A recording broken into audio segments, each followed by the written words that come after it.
Hello and welcome back to Games Done Hitless, friends, where you've been watching a weekend filled with showcases and races of hitless runs, all benefiting the American Heart Association. And you can help the American Heart Association bridge the health equity gap. By 2024, the AHA is dedicated to raising and investing $230 million to advance cardiovascular health for all by removing barriers to quality healthcare access. To do your part, just click that purple Donate to Charity button below this stream. Follow the steps from there, and your name could even be read on stream, such as a certain Iskarlpost90 who donated 70 Oh My Days dollars, and a Presh who donated $50. Thank you so much for your charitable donations. Agreed. Let's go. So we just finished the Dark Souls 3 all main bosses no-hit leg of this marathon. And with that, we are going to be heading on over to Elden Ring, all great runes, no hit with Patatasexy and Smoker Spectre. And of course, my wonderful co-host and member of Team Hitless, Deadeye. So everybody, take it away. Hello, everyone. Thank you, Asuka, for that intro. I am so excited for Elden Ring. I know chat is excited. Chat, can we get some hype for Elden Ring? This is it, chat. The final day. Elden Ring is here. We've had 3 Elden Ring runs this weekend, and this is the 3rd one. I know you love Elden Ring. Show me some love in chat. Now, we are going to get started. Let's introduce those runners. Okay, Patatasexy and Smoker Spectre, welcome in. Let's start with Smoker. Smoker, do you want to say hi to chat, introduce yourself? We know you just got a Bloody Healess All Great Runes run a few weeks ago. GG to that. Do you want to tell us a little bit about that? Tell us, what you're streaming. Yeah, thanks, Deadeye. Well, hello, everyone. My name is Smoker Spectre, and I'm a Team Hitless member for about a year and a half now. I've done mostly runs in Elden Ring, but I've also done Sekiro and Bloodborne as well. I'm currently I did do the All Great Runes Bloody Healess only in preparation for this event. So I'm not going to do it weapon only today, just to make it a little bit easier on myself. But we're doing a lot of different things, and I'm working on learning some new games as well. So finishing up with some more Elden Ring runs and going into Dark Souls 3 after that. Awesome. And again, you are on Team Dino. I know Dino had a little bit of a rough start on Saturday, but Dino has showed up today. Only 5 hits in Dark Souls 3. Surely, actually, I'm not gonna say anything, chat. I've been here before. Okay, some number of hits will be on the screen at some point. I'm not gonna say anything in terms of numerical values, okay? But we believe in a good run today, okay? I didn't say numbers. Did I say any numbers, chat? You can't tell me I'm commentator or caster cursing, okay? But no. So yeah, Team Dino is here. Let's show some love to Team Dino. For Team Hob, Patatasexy, welcome in. I know Hello. A quick fact about you is that you did this run no leveling. That means RL1. That means you have a bunch of souls in that soul counter in the bottom right? So tell us a little bit about that and tell us about yourself. So I've been running for some years, maybe 2.5. I started with Hollow Knight any percent, no hit, no damage. And then I started learning Elden Ring, any percent bosses and then all great runes. So I decided to go rune level 1, no leveling. And are we gonna see? We're not gonna see anything spicy today, are we? This is leveled, right? Yeah, this is leveled. I do a bit of cool stuff at the beginning, kind of, but pretty basic run for me. Awesome. Well, we're looking forward to it. How about I'll introduce the commentators. I know we got a long run ahead of us, so I'm gonna speed this up just a little bit. Welcome in V-Swed, who was here last night during the Dutes, which was so much fun. If you missed that last night, chat, go back to day 2's VOD. The Doots were just unbelievable. Can we get some Doot spam in chat? This is the time, all right? V Swed, welcome in. You want to introduce yourself? My name is V Swed. I've been a part of Team Hitless now for quite a few years. I'm another Elden Ring runner, Souls runner, all that stuff. I know these games. I'm here to have a good time and commentate with you guys today. I hope we have a really good time with this event, with the final day. It's gonna be a good one. Absolutely. And also joining us, which again, both of these commentators were here sometime this weekend. So welcome back to both of you. Banjo, we saw you during Lies of P with Blueberry Brioche. Such a treat. I am so excited for Elden Ring commentary from you. You want to introduce yourself once again to chat? Sure thing. Hello. Hi. I'm Banjo, or Banjo the Uncle. I've been part of Team Hitless for a couple years now myself, running all the different games in a Soulsborne fashion. It's been a lot of fun taking part in the community once again. I am honored to be here as part of the GDQ event in GDH. Specifically, I'm looking forward to casting alongside V-Sweat and looking after Smoker and Patata. It's going to be a lot of fun. Elden Ring is an amazing game, and so I'm super excited to see what they're about to pull off, so let's get it. Absolutely. Before we do the runner countdown, runners, any last words? Obviously, we wish you the best of luck. I know Team Hob and Team Dino are waiting to see. And Asuka, do we want to do a couple donations before we do the countdown? Sure. We've got a $1 donation from True Sestra, $15 from PCP Online, and oh boy, I'm going to butcher this name, $50 from RMGMDMRN. Let's go. Thank you so much. Huge. Thank you so much. Keep those donos coming. Thank you so much. Let's get right into this. All right, chat wants to see some gameplay. Runners, good luck to both of you. I will count you down from 5. I love it, Asuka. We were doing 3 on Saturday, but 5 is so much more hype. Shout out to Newt, who loves my countdown. 5 is right out. That's all I'm going to say. All right, let's get this started, chat. Elden Ring relay race starts right now. 5, 4, 3, 2, 1, go. Good luck. Good luck. Good luck, everyone. Starting off here, you can see both players just picking their class. And Banjo, why would you say that these players are both picking the Samurai class?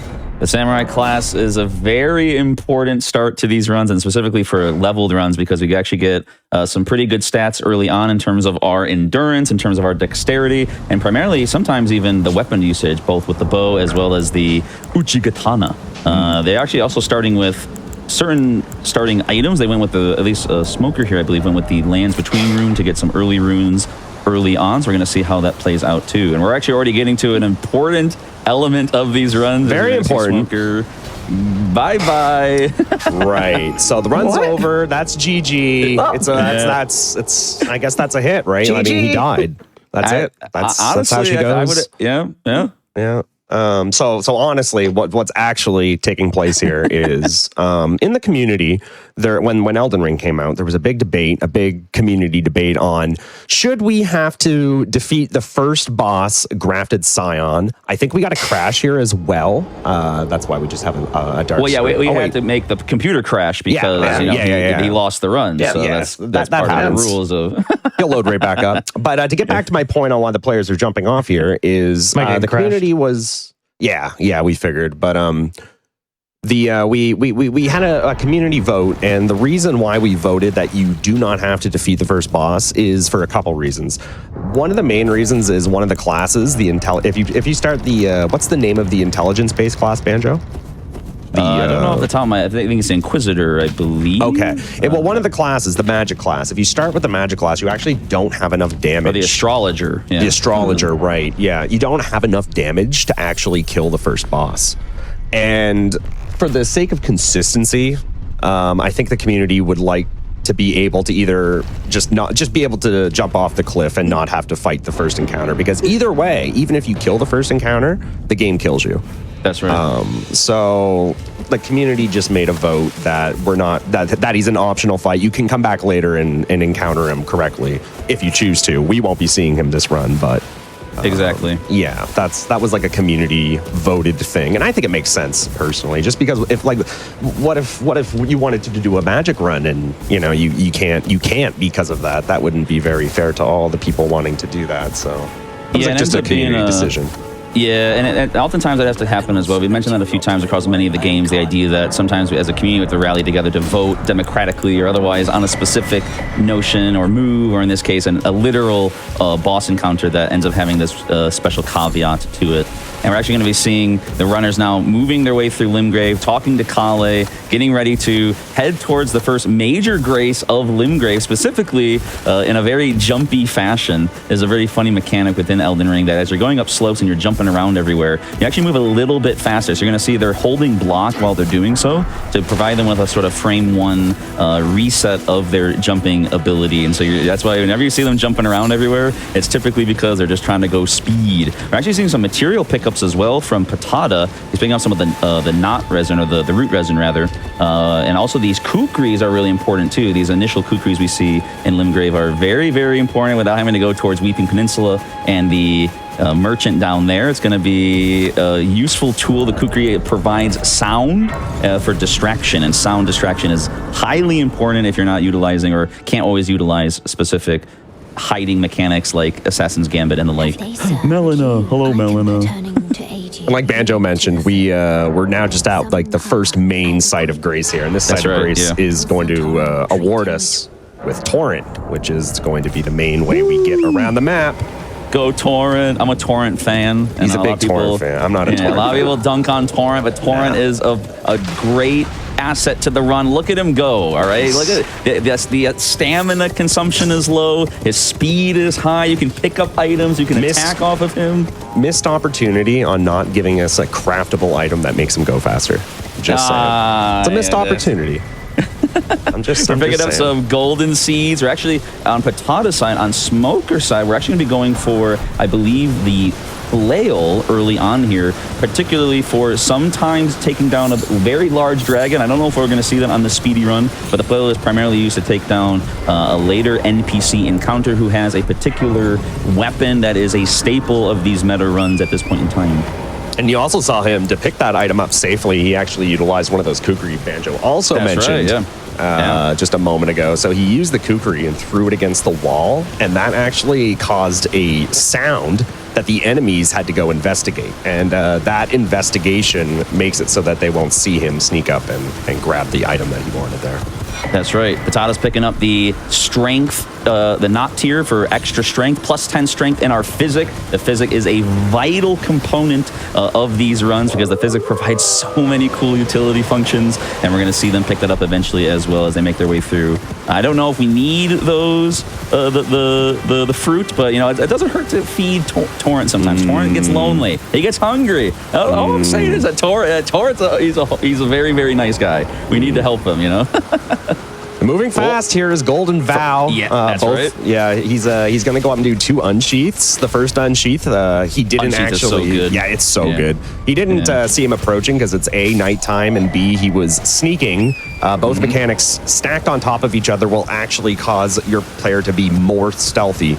That allowed him to sneak up, get a counter hit, which is 10% more damage if an enemy doesn't see you on the first unsheath, and then the second unsheath, of course, staggered and took the horse down for the easy pickup.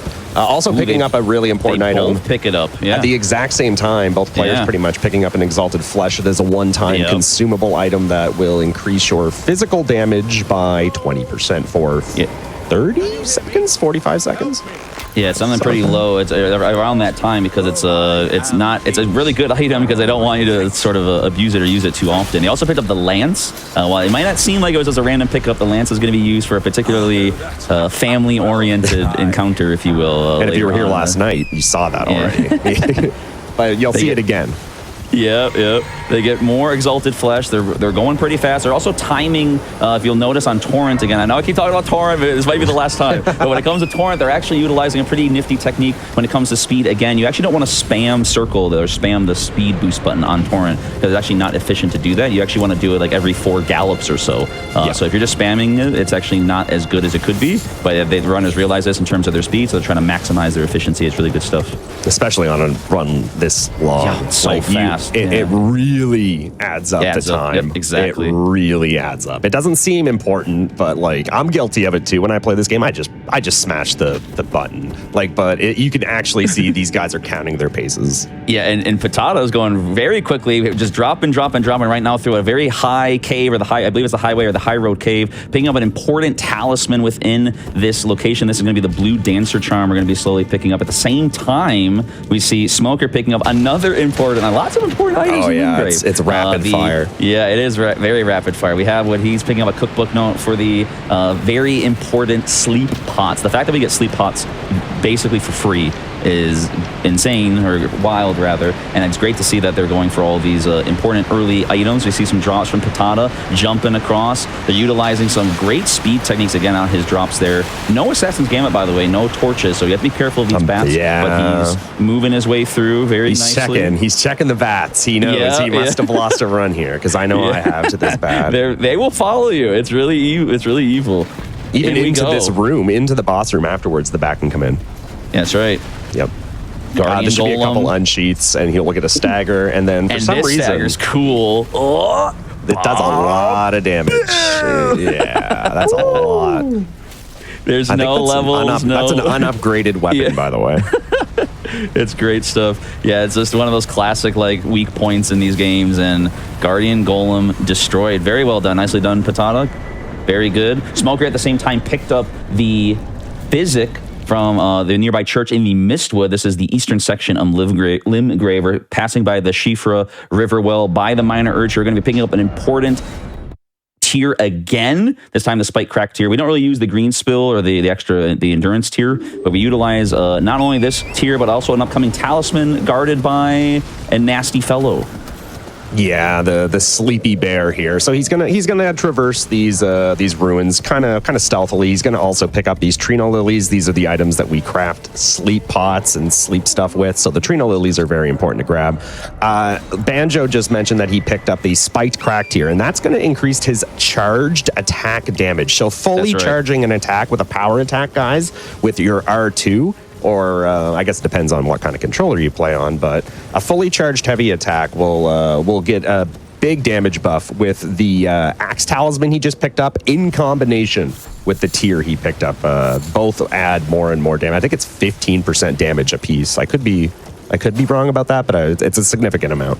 We got, sorry, do we have time to do a couple of donuts? Oh, yeah, absolutely. Yeah, go. It's rapid fire. It's never going to stop. There's so much items. Alrighty, so given that all I'm hearing about is Torrent, I have no problems raining down all these puns, and I want to hear about all your generosity, because I'm looking at $13,261 with the American Heart Association, and I love a pun, but I love a meme. And I'm sorry, but we're really close to $13,370, so we can get some elite donations for that. Let's go. I want to see a elite amount of donations. 3-7, right? Did I give the threes right? That's easy, chat. 1-3-3-7-0. I want to see that right now. Exclamation point donate. Hit the purple button. We got this is in the bag. Yeah, we got a pair of $20 donations from Soda Storm and Dane Sounds, bringing us up to that elite amount. Let's go, gamers. I want to see that happen. Shout out Soda Storm. That's one of my best friends from high school and college. Thank you so much for the support. Thank you. Cool. Really quick here, we're in one of the more important areas in the early game. This is Fort Height, which is southern Limgrave, and the Great Kenneth Height. But at the top of Fort Height is the Dectus Medallion, the left side of the Dectus Medallion. The Dectus Medallion, a very important item. There's two sides of the medallion. We just got the first. We're going to be heading towards the second now by going in a teleporter behind the Third Church of Marika. He's gonna go somewhere else first. Okay, fair enough. That's fair enough. That's very astutely observed. Yeah, because the idea around picking up the medallion is for, of course, speed. You can go the normal way, which is through the ruin-strewn precipice, but it turns out that that's a little slow. You gotta take down the Magmor Makar. Instead, we opt for the medallion because we want to go fast. As despite the size of this game, as you guys will see, they are going to be doing again not just the speed techniques, but the speedy decision route making, and that includes the medallion.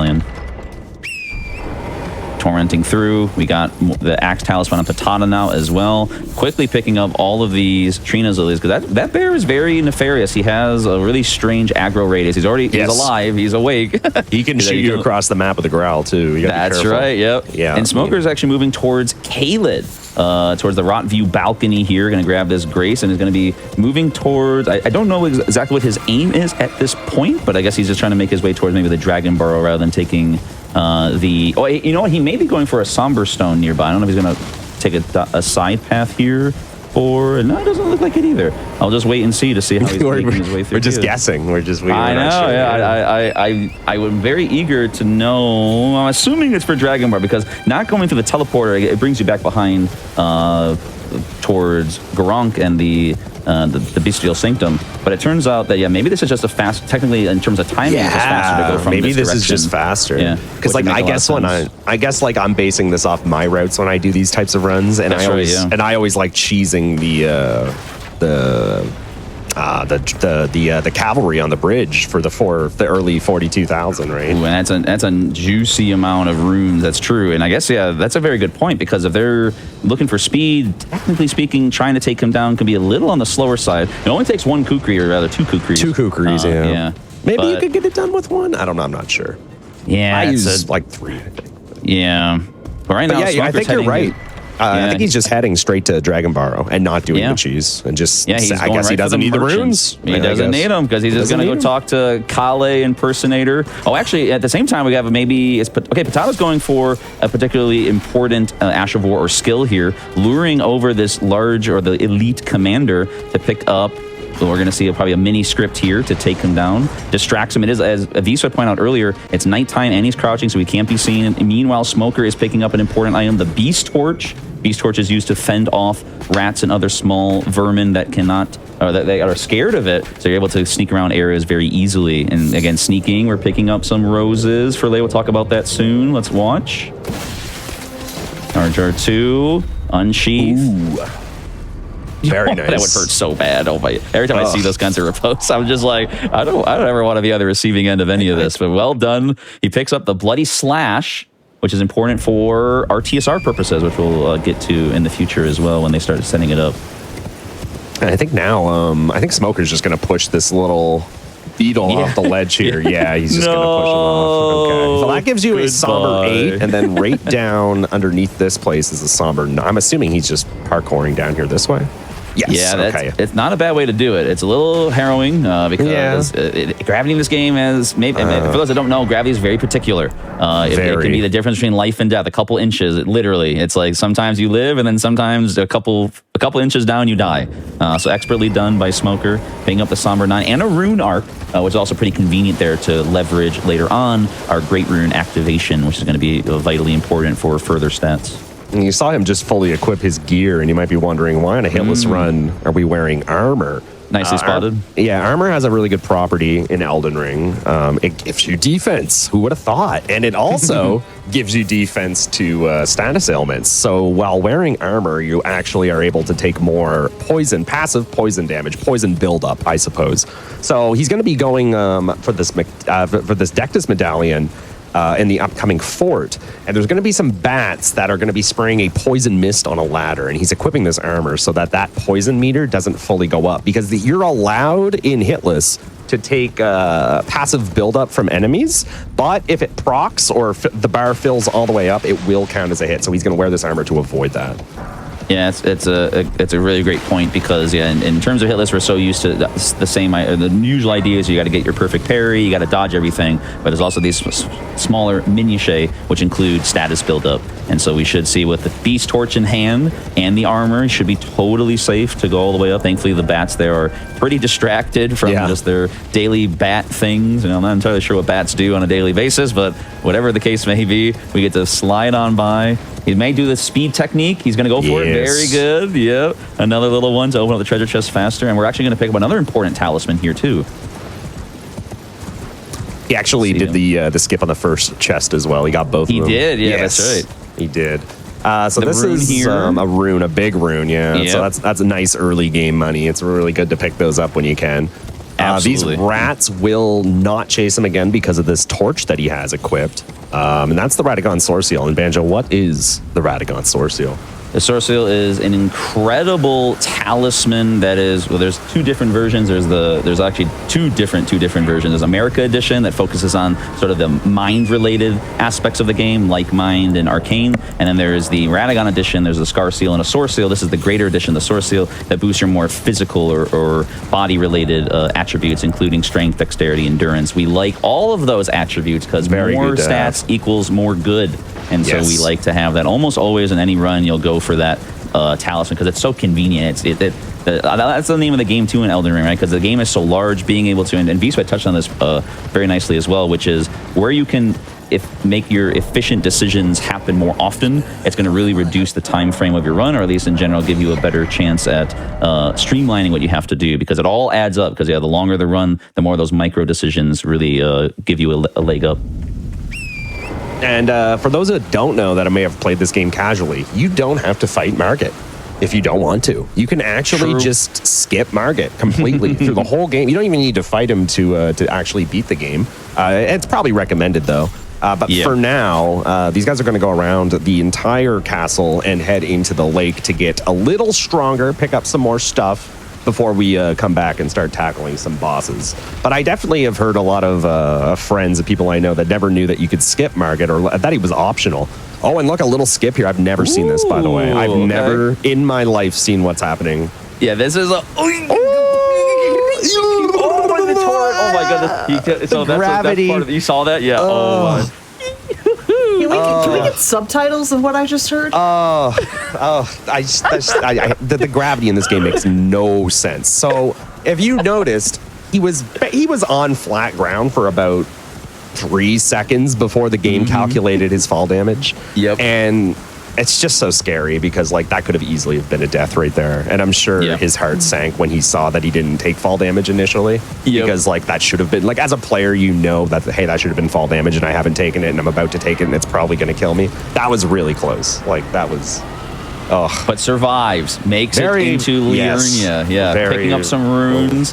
Yeah, and Patata at the same time actually picked up some extra smithing stones nearby Grail over here, the large dragon. Grail. I always forget if it's the O or the not O. Regardless, the extra smithing stones, the smithing 8s and 7s, I believe, along those lines, providing for earlier access to the upgrades later on. Smoker also picking up an important talisman, the 2 Fingers Heirloom, providing +5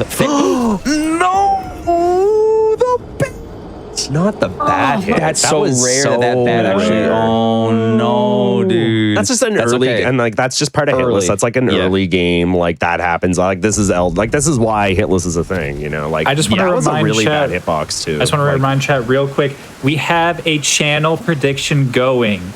If you are voting or if you are rooting for Team Hob or Team Dino and you have some spare channel points, this doesn't cost you money, chat. Okay, this one is on the house.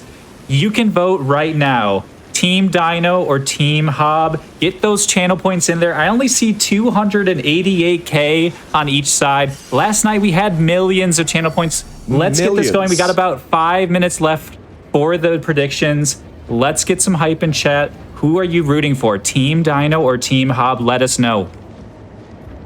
Yeah, and this time Patata climbing up the ladder here safely. Just sometimes RNG. RNG take the wheel, and in that case, it was a bit unfortunate, but Patata not worried at all, keeping it going. Smoker still riding, torrenting, as we say, through Liurnia. Picked up some more graces along the way for earlier, easier access later on, specifically in front of Raya Lucaria. He has his flail that he picked up in Limgrave equipped as he's making his way towards the next... I'm assuming he's going to grab... He may grab this grace, but he's probably just going to talk to Boggart here. I say talk. He's going to do, I guess, more than talk. He's gonna say hi. Yeah. So he hits him one single time. That first initial hit's actually really important because it pushes Boggart into the corner. This strat, if not done that way, is not consistent. But if you hit him once into that corner, you should be fine. Yeah, it's very convenient because, yes, he drops an important item. He drops a lot of items, including Raya's necklace for a future talk here to Raya herself, but most importantly, the iron balls. The iron balls are really important, or again, a meta aspect of this game, at least a meta weapon if you wish to go with it. They are extremely strong for a variety of reasons, including, but not limited to, the earlier pickups with the Axe Talisman and the tiers that provide extra charge attack damage. They have really great poise buildup, very fast R2s, nice motion values. It's a wonderful time with this weapon. Hi, Raya. Everyone's favorite NPC. Is this your favorite NPC, Banjo? No. I have a particular... Absolutely not. No. What? Oh, man. There's a particularly rather blue lady that has taken my heart, if you will. Yes. We may talk to her. I'm not sure. We'll see. We might see her. We'll see to some degree. Well, we know what ending is your favorite. I do that ending every time. Yes, he does. We're going to be making our way still through the union. I think he's going to be picking up now the dexterity tier. Very good. Again, this is the counterpart to the strength not crystal tier. So there's one for each of them. There's dexterity, strength, faith, and int. And so leveraging, again, more stats is just more good. And we're going to be taking that with us moving forward. We also have Golden Vow being equipped on Patata as he makes his way, I think he's making his way through Liurnia eventually here too. And Smoker is already now going towards the Albanorg village for another important key item. Chat, I just want to remind you, we are so close to $13,337. We are $26 away from LEAT to the American Heart Association. Can I say that? $13,337 to the American Heart Association. So I see $1. I don't know if a dollar train is boarding, but we can certainly call the conductor, okay, Jen? It's whipping up some steam. And I actually just want to do a quick shout out to Jens _DV, who they themselves put in $13.37 earlier. So elite donation for elite cause. Thank you so much. And we're about to see some elite gameplay. Patata. Oh my gosh. Banjo with the comms. Love it. Coming in. First boss fight. Here we go. You letting the cutscene play? Giga Chad behavior. I love it. The flame of ambition. He thinks he's so cool. Look at you. You're just a big goofball. Just jump down. Get over here already. Come on, hurry up. It is a cool cutscene though. Look, first boss insecurities, all right? Yeah. You got some slack. Yeah. Here we go. I'm not saying anything. I want to see this fight because I want to see how Patata takes it down. There's a lot of different ideas. He's actually fighting him rather early on, so he doesn't have like as much damage as you could. Not as many utility pieces as well. Very nice. Margit has a lot of insane combos, really interesting ideas to bait out certain attacks. Very nice. He bait out this extremely nice combo to have him go down with the slam. Nice roll on. Nice riposte. Nice bleed buildup using that grease. The blood grease, very good damage. He's going to phase transition. He's going to roll away. Okay, good. A little bit early, but that was okay. The kukri. Nice kukri buildup. Unlocking, rolling through the phase transition.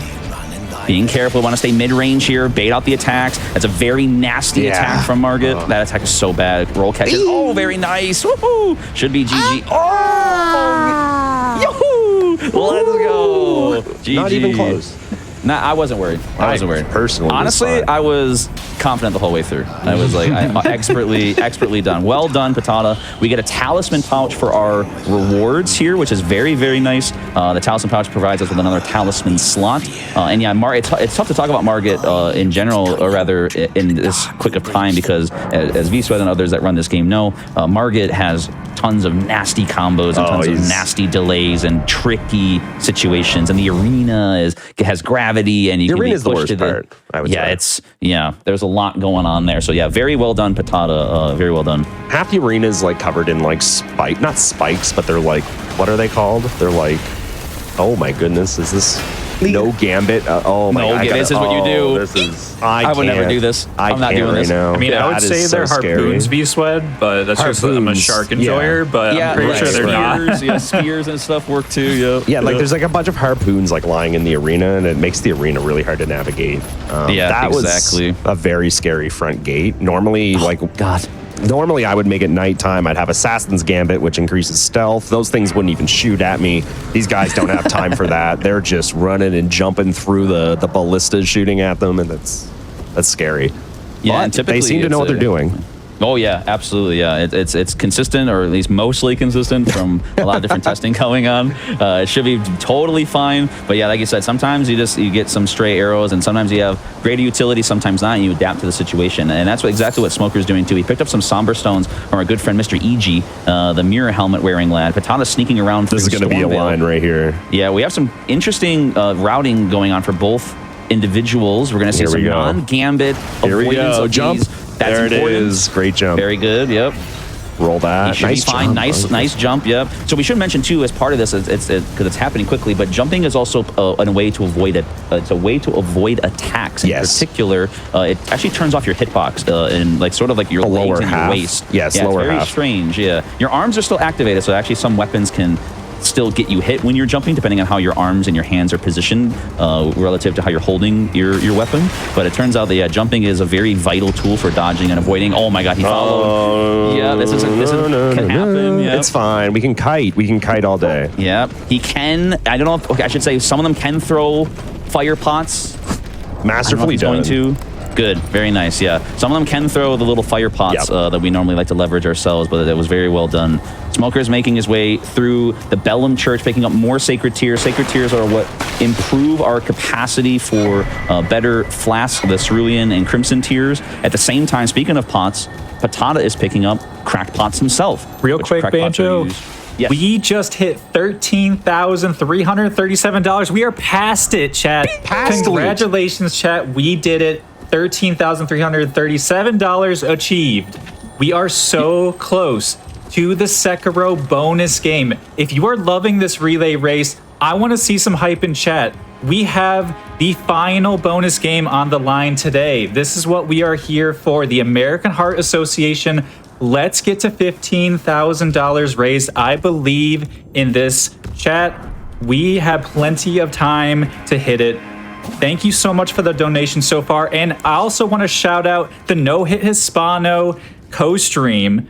They have done a $1 dono train from their community to help us get there. So thank you so much for that train. We really appreciate it. Awesome support from everyone. Thank you so much. Yeah, you can't see it, but I'm like doing a super dab, to get that lead value. So, and we're going to be dabbing here on a very cool fellow, Mr. Godric. I like Godric.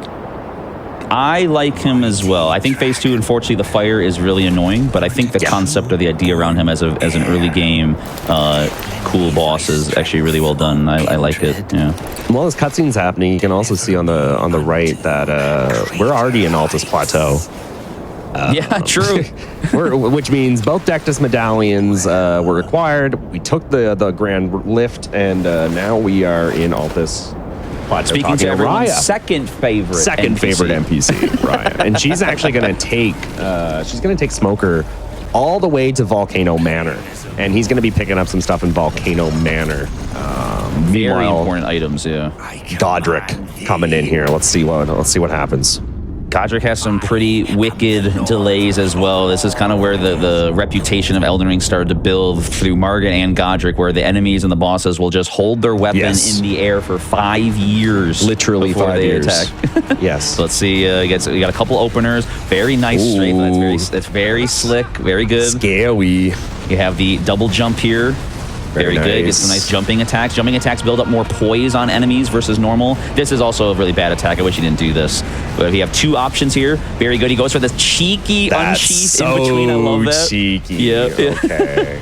Nice bleed build up again. Oh, he gets trick. He gets the stagger before the phase transition for extra damage. That's scripted for sure. Yeah. Like that's set up. Very Like that wasn't lucky. This was all like he knew exactly what he was doing. Every single attack had purpose. Nothing was on a whim there. Chat better be spamming A.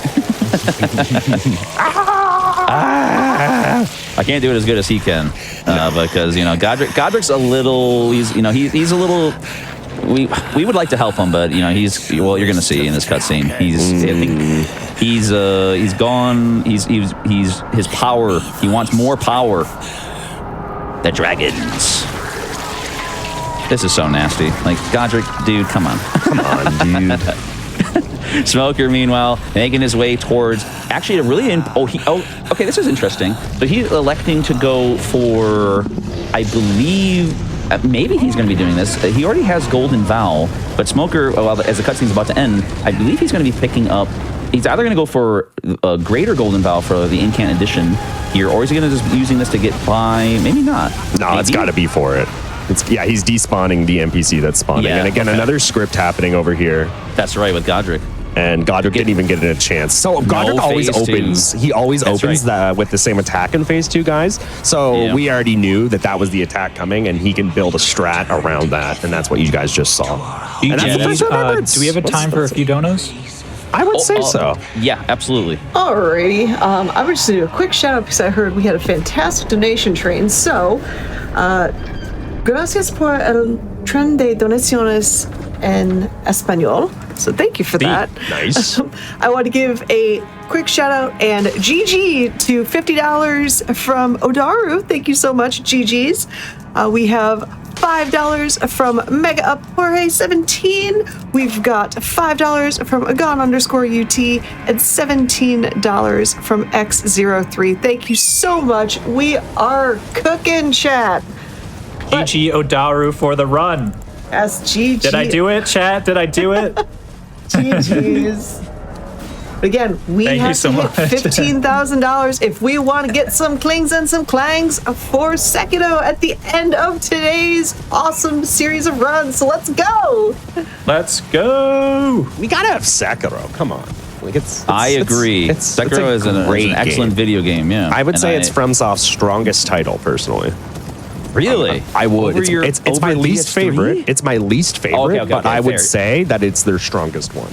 Personally, it's not my favorite, but I would say it's their best, personally. And strength is a very important detail right now because Smoker is in the Ride Blood Ruins because he is going to be picking up his major weapon for the run. Oh, here we go. This guy, the Sanguine Noble, who fights. No one ever fights this guy. You gotta take him down. I know. Are you kidding? You gotta know Who's what he doing does. This guy. He's in their tricky. hitless run? No shot. Ooh. Big stagger. Very good. Waiting for stamina. Very nice. Yep, stamina is very important. Stamina management, as always. Blood versus blood, by the way. I like this little poetic concept here. That's interesting. So you do a little just side strafe to get behind him as he goes for that. Very well done. Easy. His poise is so low. That's very well done. Good job, Smoker. That's very, very cool. And we're going to see a very, I would say, at least in terms of hitless and avant-garde weapon. You don't see this one used. This is news to me for sure. Yeah, and if y'all have not seen this weapon before and how it's utilized by Smoker, you guys are going to be in for a real treat because the way this weapon is utilized, a very important aspect of it we'll touch on very quickly is the skill or the Ash of War that's known as the Dynas Finesse, I believe I'm pronouncing that correct, which provides an interesting dodging mechanic. You get about like 15 or 20 iframes. I think it's like closer to 20 iframes or so when you dodge with the L2 to avoid damage, and you can have a couple of follow-ups for a big damage. And of course, besides just the dodge, which is I believe Smoker is going to be utilizing heavily for avoiding certain attacks, it's the bleed buildup. This weapon is a big bleed buildup weapon, and as we know in this game, if you want to go into a bit of detail, this way when it comes to like the status effects in general that we're going to be seeing employed besides bleed as well. I'm not sure what status effects they're going to be in, but I mean, I actually don't know what they're going to be using as far as status effects. However, status effects in Elden Ring work differently than they do in previous titles. I can talk about that. That's a big thing. Please. While they're still really, really strong status effects, Elden Ring did something smart, and they made it so that every time you proc a status on an enemy or a boss during a fight, the boss will actually gain more defense to that status, and it makes it harder and harder to keep proccing the same status in the same fight. In previous titles, that never existed, and you could I think Dark Souls 3's bleed might be one that comes to mind as being really, really over the top strong. But there's going to be a lot of Ox damage dealt in this run. Like in Elden Ring, Ox damage, like Frost, Poison, Rot, Bleed is that's the big four in terms of damage. If you want to do damage in Elden Ring, that's how you do it. I'm not sure what we're going to see in terms of Yeah, I'm not sure Ox either. damage, actually. Yeah. That's what, when you asked it, I was like, well, I'm actually not sure what they're going to do. Because, like, I definitely am not, like, super familiar with the bloody Helis route. That's for sure. Yeah. I'm not exactly sure. But you brought up some really good status effect points, yeah, because Rot is extremely strong, Frost is extremely strong, Bleed is extremely strong. Yes. And then Poison as a utility, too, is really strong. And so regardless of what they happen to be using on this run, which I imagine we're going to see, of course, at this point, Bleed, and maybe some Rot as well, depending. There's also a very sneaky one that also does count that we kind of forget counts, but that's Sleep. And Sleep is another important status effect that we can see used in a very nasty duo fight in the future that is pivotal or vital to taking them down too. But that'll be later on, as we're seeing now Smoker get through not just the rest of Altus, but heading his way towards Lendel. Now, whether or not he chooses to take down this adversary, as a certain guardian, a certain sentinel that's patrolling in front of the gate, we'll see. He might just be doing some utility or some forward progress just to make sure it's available early on. Meanwhile, Patata is also making their way through Liurnia and choosing to go towards, I believe, Albus and getting the medallion half too, if I'm not mistaken. There's also a lot of Trina's Lily pickups that are done here too. There's a big store of them by some of these trees, as well as I guess some of the mushrooms too. We'll see how. Oh, and some. Okay, I wasn't aware that the smithing stones were there too. That's pretty cool, because actually a lot of the smithing stone pickups can happen naturally. Oftentimes we didn't touch on this either just yet, but oftentimes we go for some of the bell bearings to pick up and purchase them directly from some of the merchants. But it may be a bit too slow on this run. So instead, in terms of what Smoker is going for, which is the Somber Stones to upgrade his weapon, a lot of what Patata is focusing on are the normal smithing stones. And the tree or the upgraded materials themselves are vary in terms of type and amount. So it can be a little annoying to have to memorize or remember in either which way. But it turns out that, yeah, the lands between have many, many ways in which to pick up and upgrade your materials. So it's nice that we're being able to see some different routes here going on. And based on where we're seeing this line taken, we are going to be taking down that Guardian. That is the Draconic Tree Sentinel. I am assuming we're cheesing him off the cliff. Yes, that is what we're doing. So what we can do... the stare down. Yeah, so right now there's like this... I don't even know how to explain this probably correctly, but there's like this weird state in Elden Ring where enemies are investigating. Right now, Draconic Tree Sentinel is investigating, I guess, quote unquote, the presence of a potential threat. Yeah, and that's what that's what his AI is doing right now, is investigating. So like the AI knows there's a threat, but it hasn't locked on yet. And then we're going to abuse that and lure his AI over to this cliff. And well, once he gets near a cliff, something very interesting is about to happen. We said gravity's very dangerous in this game. And the same applies to... Oh, there it is! The finesse. Look at that! Oh, no! Run! Oh, it wasn't close enough. Okay, so this is fine. This is fine. So we're just going to be totally okay. We're going to be trying to reset here. He's making sure he's getting ready to bone out. He has to be very cautious when it comes to his gravity position. Oh, the timing! That's all right. That's fine. That's okay. Yeah, it's pretty precise when it comes to the cliffside there, because it's actually, in order to knock him down, he has to be close enough to actually fall off. He might have just been ever so slightly too far forward, the Draconic Tree Sentinel, to be able to knock off. It would have worked beautifully. So I think I'm interested he didn't fall, actually, because like that's like a setup. So like the Draconic Tree Sentinel always goes to that spot. It's not like he just happened to go to that spot that was near. Like he always goes there. So like it's really interesting that it wasn't enough to knock him off. I was pretty surprised. I'm sure maybe Smoker was caught off guard by that too. Because absolutely, because oftentimes when you have these kinds of scripts set up, it's you like anything, you practice everything over and over and over. And when it comes to this sort of setup too, it's clear that what was intended to happen, but sometimes these games throw you for a loop, and so we'll see if maybe round number 2, the Draconic Tree Sentinel will finally provide some compromise here. Meanwhile, as that's happening, Patata picked up the Raya Lucaria gate key behind, I believe it's Smaragd, to gain entrance to Raya Lucaria. Try number 2, the mulligan attempt here. This time I noticed the angle is a little off here. Let's see if that's that's better. There we go. There you go. Much better, yeah. It looked maybe like slightly to the left the last time or something along those lines. Yeah, that's all right. Importantly, get the runes. I mean, I think he had extra runes maybe on hand. I mean, okay, I wasn't sure if he had extra runes he was leveraging or relying upon, but very, very good. That's a very good job, Smoker. Yeah, good recovery there, making their way towards Lendell. We're going to enter Lend. No, wait. What the? What? Why is there the? What the heck? What is that barrier doing there? Gold door? I've never seen this gold door before. This is uncalled for. This is impossible. It turns out you're not allowed to enter Lendell. You must have any two great runes in your possession. It's a way for the game to say, we want to streamline some things. Well, we leave it open world for most things. But some things we're like, well, we still want you to at least look at a couple of the things in the game. I mean, it would have been pretty amazing if you could just like go right over here and bypass it all. That would have been unbelievable. But Miyazaki and FromSoft decided not quite. Do we have time for a few donos? Yes, get them in. Absolutely.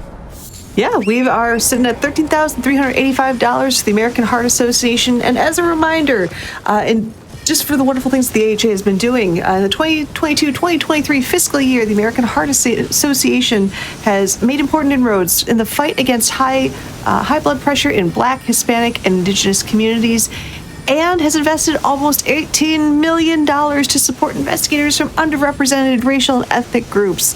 These are amazing causes. Definitely thank you so much for putting your wonderful donations to that cause. ! Donate in chat. Click the purple button, follow the instructions, and we've got some wonderful generosity from Johnny Burrs, who donated $5, and Cursed Wind with a $1 donation. Every dollar helps. Thank you so much. Let's keep it going, friends. Thank you so much, everyone. And a reminder, 100% of the donations go directly towards the charity. Twitch does not take a single cent. So thank you so much for everything you can give to the HA. We got this. Let's keep it going, chat. We're going really strong today. Day 3 of Games Done Hitless. This is it, chat. The final day. We got Bloodborne next. And then Sekiro, if we can hit 15,000 raised, let's keep it up. It's very interesting. I just saw I just saw them pick up Frost Stomp.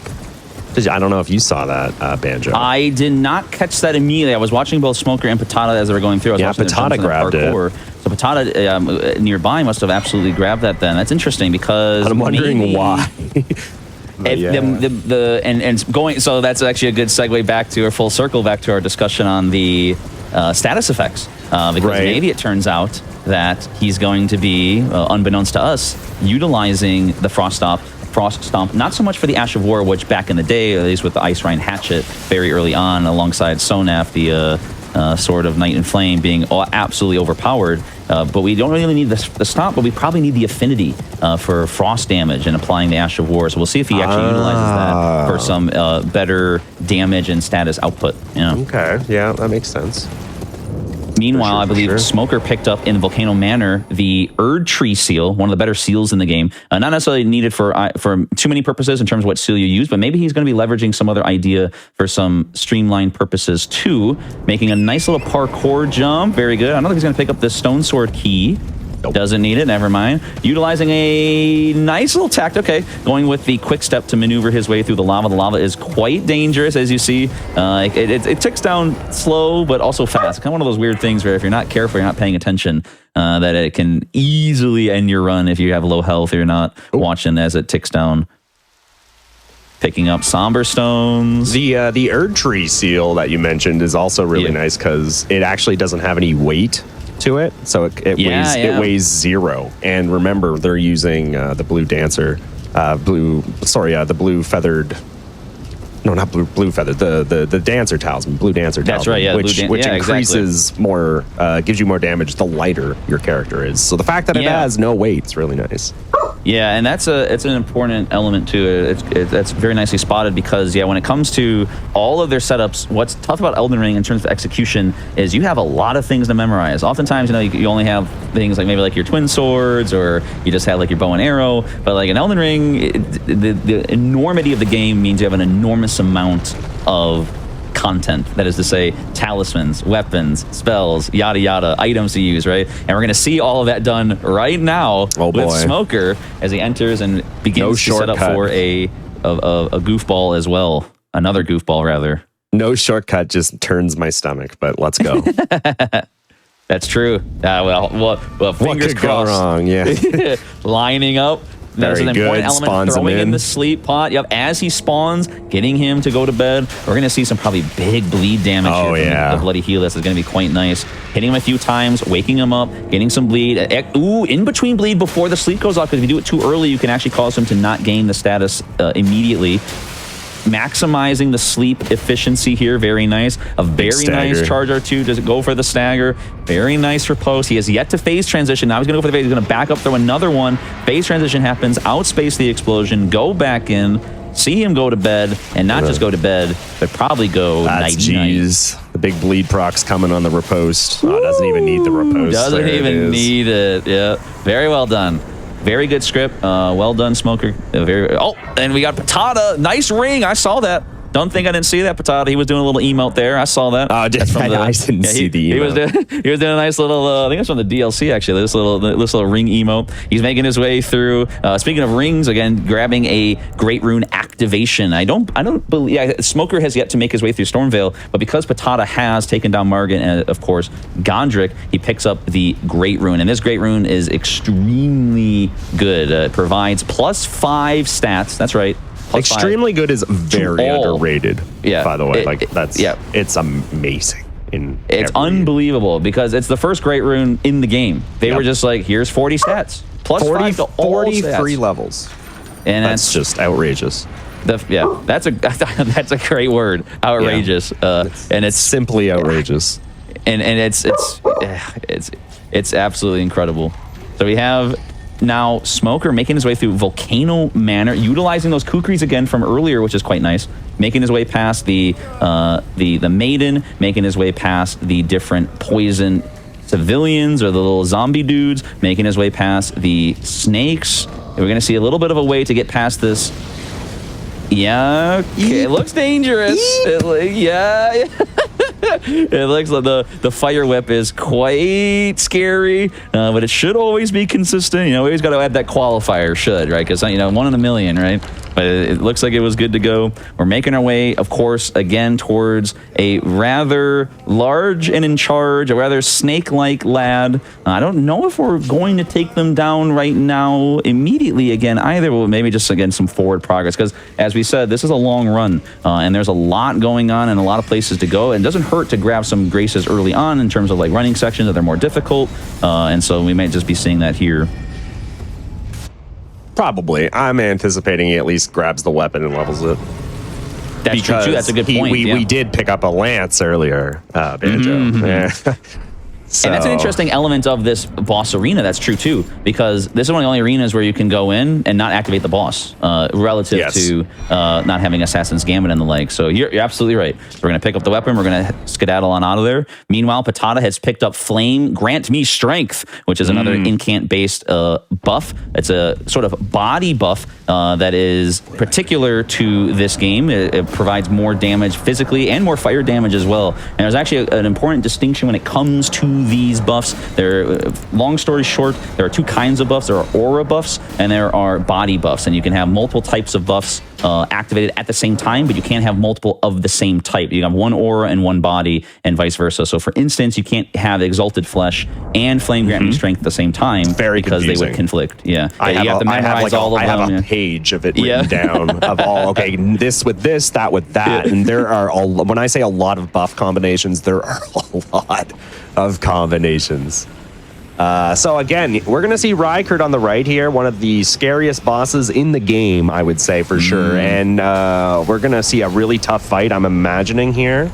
Going with a sleep tactic, actually, going for the very nice double attack on the Lance and the Serpent Hunter. He slept him at the very start of the fight to initially provide even more damage. He is just dishing out damage after damage. It should be enough. Very good. And now,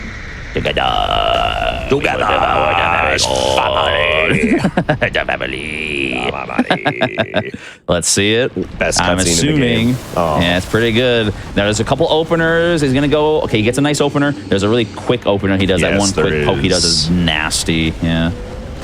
Let's see him go for dodge number 1. So I'm assuming, watch for the lava. Yeah, so we're seeing like a hybrid strat here. So it's kind it's kind of interesting that he's doing. I guess like it makes sense to do Lance because there's a quote unquote undodgeable attack in phase 1. Phase 2 is a lot more chill. I'll wait until after this fight to explain what happened in phase 1 so we don't miss what's happening right now because there is something he's looking at. I'll let Banjo explain that. You can see it right now.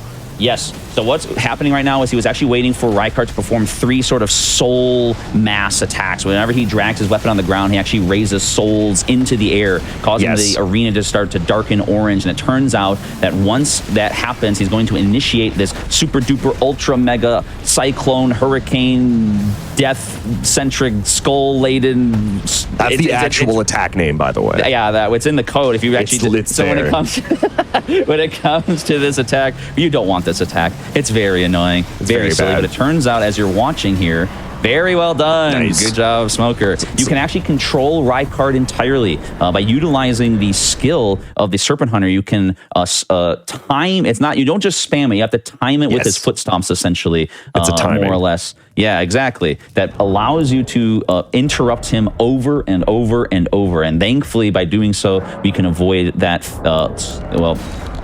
I memorized it the first time, but the second time, that ultra attack that he did. Yeah, when it comes to with that attack, we don't want to see it at all. So yeah, very well done, Smoker.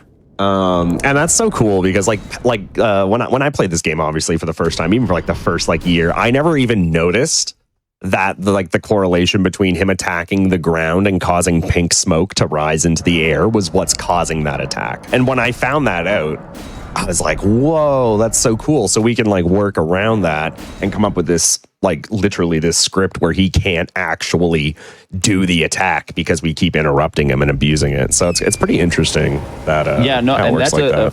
It's a really great point because you're basically touching on an important idea, which is again that collective community conscious, if you will. Yeah. That we all sort of work together to be like, what's happening here? Why is this work? Can we try this? How about that? And when we all share this knowledge and all come together, like you said, initially we're getting dunked on by these bosses, like, oh my god, this is impossible. We can't do this, that, and then it's like, maybe it's a couple weeks, maybe it's a month. We go, wait a minute. What about this? Or look at this detail, and it turns out that's the solution. And that's the easiest, really cool. One of the easiest bosses because of it, right? It's just he goes from one of the biggest threats of the run to literally trivial because of a community all working together. Yeah, absolutely. It's really, really cool stuff.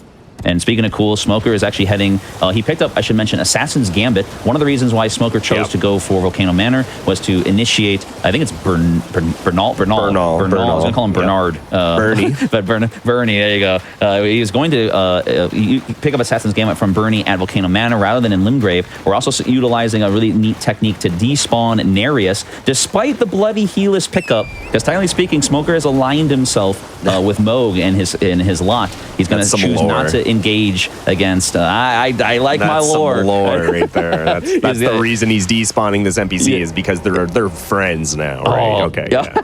Not because he could literally end the hitless run. It's simply because they're friends. Surely. Yeah. And it's to avoid arguably one of the worst weapons in the game. Yeah, you don't really want to have to deal with it. That's honestly the weapon that Nereus uses is really just not good at all. And if anyone tells you otherwise, don't listen to them. Right? It's not true. It's not a very good weapon. Yeah, Bloody Helis way better. Way better in general. I would argue. Yeah, for way sure. Cooler. So, yeah, it's super cool. Super way better. So it turns out that Smoker was going into. Oh, that is a very sneaky element. It turns out that this is very, very strange. If you defeat Rykard before talking to Patches, based on the quest line of Patches himself, it turns out that Patches is dead when you go into his cave. Yeah. So that's why he didn't have to fight Patches. He picked up his bell bearing, turned it in, and that's it. So yeah, in terms of efficiency, that's why he has Margit Shag. I was like, how did he get it without fighting Patches? The game is it's one of the only missable bosses in the game. So if you're doing an all bosses run, you cannot kill Rykard before Patches because then he's gone. Yeah. Very, very strange, but it's based off the inner workings of the quest line going on that prevent that. And so, yeah, we picked up his bell bearing, purchased Margit Shackle. Patata was fighting him. Oh, hey, speaking of Patata, going for the lovely shortcut. I think it's a very good thing to do, just in case, because you never know if you have to bone out or you have to leave and make way for some other random occurrence. Because again, these runs can be super rude when things go wrong and you have to just kind of reset or whatnot. So let's see if Patata goes for a similar idea here against the Noble. If we have any donations, we could probably get them in real quick because this is going to be a scripted Noble fight. Sure. We are 10 shy of $13,400, chat. I know we can make that happen. Let's go, chat. We've got $1 donations from Elsaran and then another $1 donation from P2 Lindos. Thank you so much for that. We also have $15 from Idolf Brad. So again, thank you so much for your generosity towards the American Heart Association. And if you want to help us not only raise money for a fantastic cause, but also unlock Sekiro at the end of today's events, you see that purple donate to charity button underneath the dollar total? Click that button, follow the steps, and you too can get your name read on chat or during the run. Words are hard. Chat, if you are on mobile, ! Donate. You can still donate from your phone. Just click on the link in the command. If you have any difficulties, because we did have some difficulties with donations over the weekend, at a mod in chat and they can help you get it sorted. Thank you so much everyone who has donated so far. We are so close to 13.4K, $10. We got this, chat. Sekiro bonus game on the line, $15,000 raised. Thank you so much for everyone who has donated so far. We really appreciate every dollar. Banjo touched on it earlier, but we can talk about what was just picked up on the right side of our screen now with Smoker, and that was Howl of Shabriri. Banjo, would you like to talk about Howl of Shabriri? I think you might actually know the numbers a bit more than me on what it is. I think, Howl of Shabriri is an interesting incantation. Howl of Shabriri is focused on, it's a sort of the madness school of the game. There's a lot of different madness spells that are related to like Frenzied Burst and the like, or Unendurable Frenzy. This is Howl of Shabriri. Howl of Shabriri actually has a physical component to it as well, which it actually can do damage, but that's not really the whole point. The whole major point of it is to buff our damage overall. So it's in some cases like Flame Grant Me Strength, where it's like only physical or only fire. It turns out that Howl of Shabriri buffs all damage. I think the number is like 25 or 25. 30. It's closer to like 30% or something like that. Yeah, it's some ridiculous number, because it, technically speaking, the trade-off, and the reason why it's like this, and this happens all the time in Hitless, is because you also take increased amount of damage when you use it. But for Hitless, well, we don't want to get hit. So it turns out that the defense negation component just doesn't matter to us. And the fact that they're just like, here is tons of damage, we say, thank you very much, Miyazaki. We do have to level Faith quite a bit, though, don't we? I think it's still 28, 23? It's high. It might be 33 33, or it's something. 28 plus like 5 with the Godric's. It's something, is probably what I'm thinking, Yeah, it's pretty expensive in terms of Faith commitment. On a low-level run, you can still achieve that. It's pretty tight. Like I should say, no level run. But in terms of like a leveling run, should be no problem being able to leverage that incant, because it is a very strong addition to any run, and it's quite nice. And that's why we picked up the Erdtree Seal, and that's why we go in that direction, because as well, Smoker had to expertly dodge the sort of Eye of Sauron, sort of Lord of the Rings reference when it comes to that area, because it does count. Again, that's another status effect. Again, there's so many statuses that we have to talk about still. The Madness buildup, because Madness also...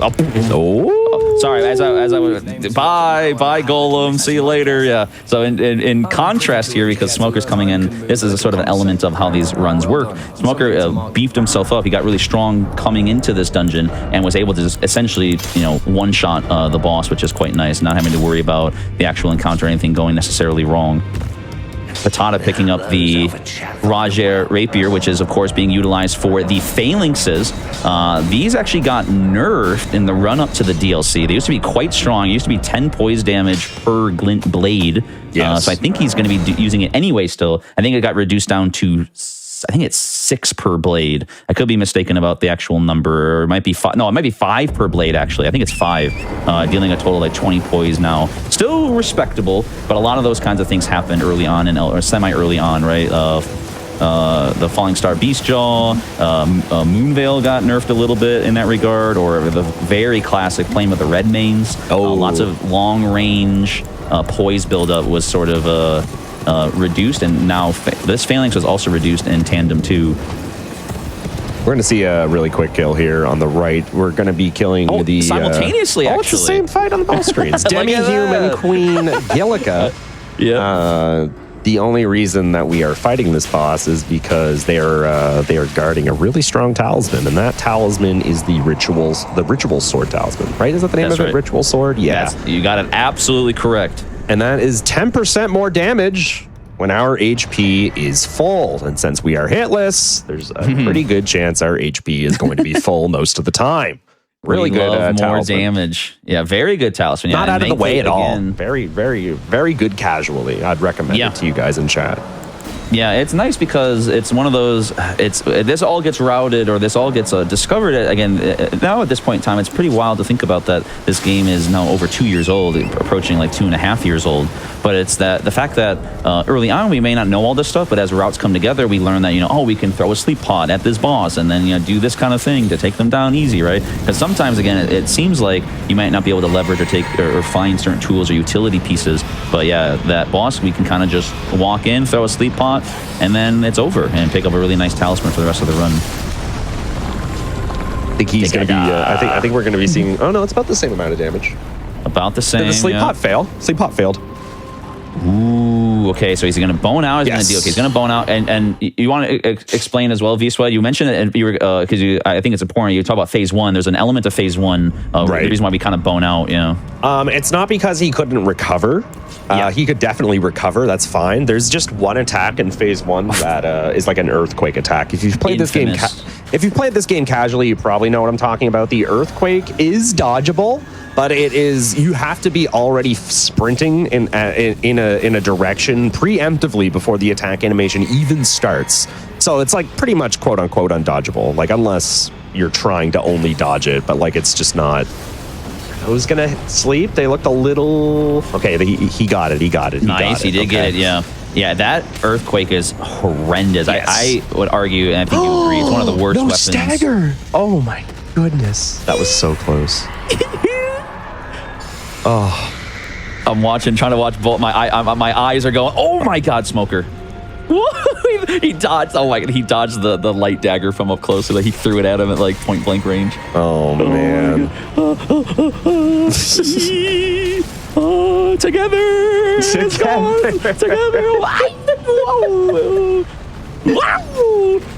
Okay. The poke. Oh, he's going around. He's gonna. Okay. Okay, that's fine. My right ventricle can relax. My left right now. Okay, That's fine. So he's gonna wake up here. And, speaking of your heart, Banjo, every 40 seconds, someone has a heart attack or stroke. Great segue. The American Heart Association has funded over $5 billion in research, creating new treatments like the artificial heart valve, CPR standards, and the pacemaker. Just in case you need to know that, Banjo.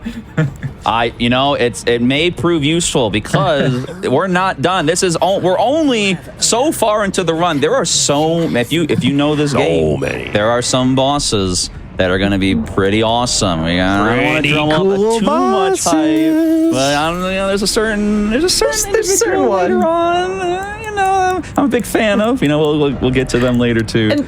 But yeah, when it comes to please. And I will say that I'm not going to spoil anything, but as the donations keep coming in, I've been made aware of a little bonus thing that's been added to our bonus Sekiro run, but we need some more donations to get that information revealed. We're not going to give it for free, friends. I can't contain this secret much longer. We gotta get closer. I'm really bad at keeping secrets. Okay, please. No, everyone's been so great. But yeah, we have a little bit of a teaser. So yeah, if you want to hear about the Sekiro bonus game, chat, we are very close to 13.4K. We are well on our way to the 15K Sekiro bonus game being unlocked. Thank you, everyone who has donated so far. Let's just say we're going to make it even harder. Yes. But in terms of Smoker's route, we're making it less hard because we're utilizing, in contrast to Patata's route through Stormvale, not just Kukri's, but also the lovable Assassin's Gambit. Assassin's Gambit not only reduces your aura around your character in terms of making you invisible, but silences your footsteps. So both vital or pivotal in terms of sneaking around, picking up more Kukri's, making our way through, or actually taking out, he's going to take out the enemy in terms of making sure that maybe doesn't follow him through to the actual elevator. Very good. I think Patata also picked up Assassin's Gambit again as a result of taking down Rykar, because some people pick up Assassin's Gambit from Bernal in Limgrave, but you can actually talk to him in Volcano Manor after the fact, which is quite nice. And so we're going to be seeing another Godric encounter very soon. Both runners are essentially getting to the point where they have the majority of what they're going to leverage, and we might start seeing just a lot of torrenting / streamline / boss encounters, because as large and open as Elden Ring is, once you're primed and ready, you can kind of just get going. You can kind of just go to what you got to do. And that is exactly where he's going. I think he's going to be heading up to DTS right now. He's going to be doing that. More Kukri's for Smoker. Not going for the crackpots. Doesn't want them. Doesn't need them. Doesn't need the crackpots. I kind of like when I first played Elden Ring, like most people, I didn't understand them because I was just like, if I throw this, it's gone forever. But no, it's an infinite consumable that represents the storage or the package of stuff you can throw. Utilizing that Howl of Shabriri. It's a really good buff because of how silly it is. It is very silly. Yeah. And I should mention again as well, to touch on that, Howl Shabriri is a body buff. But he's able to utilize Howl Shabriri and Golden Vow Incant simultaneously. So to just have so much, and we're going to see so much damage here. Going for the Sleep Pot strat on Godric. He has 2 openers. He's going to put him to sleep. He's going to go through the Wind Phase. He's going to go into sleep. And we're going to see some huge damage here. Wow. Oh my goodness. Maybe a bleed before the phase transition. Oh, yeah. Okay, this fight is done and dusted. Remember, Godric has to open with this fire attack, so we just run up to him, and that's that. Oh no, okay. That's right. So there's a little tiny... Okay, so there's actually 2 things going on there, right?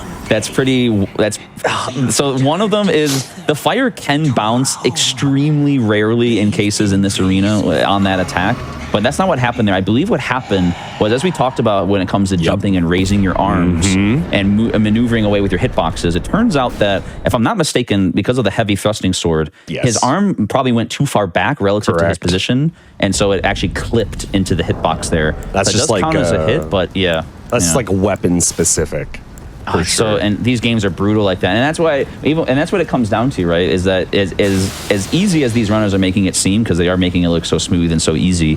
It's just that these tiny niche details, like, you have to know them, or you have to keep them in mind, or otherwise, sidestep them in a sort of RNG sense. Sometimes it's very brutal, because there's so much memorization and so much important details that go on that it's a lot to keep track of and a lot to understand and test and practice. It's so much. It really is a lot to keep up with. Also keeping up with, we're grabbing the bell bearing right now, which is going to allow us to get up to plus 12. Right. With, it's always smithing. tough to keep in track of. 3. You gotta always do my. I think 12. It also, excuse me. It's always different going in between all the games too. Like, I'll go from Dark Souls 3. It's different, right? Well, and that's one of the sticking points of Elden Ring, right? Is because the smithing ones are like so complicated and extra, and then Somber, it's just like 1, 2, 3, 4, 5. Yeah. You just need 1 stone for 1 upgrade. So oftentimes you leverage Somber weapons. Maybe not oftentimes, but at least it's nice to leverage a Somber weapon for that reason. Unfortunately, the iron balls and eventually we'll see other weapons may be utilized by Pata.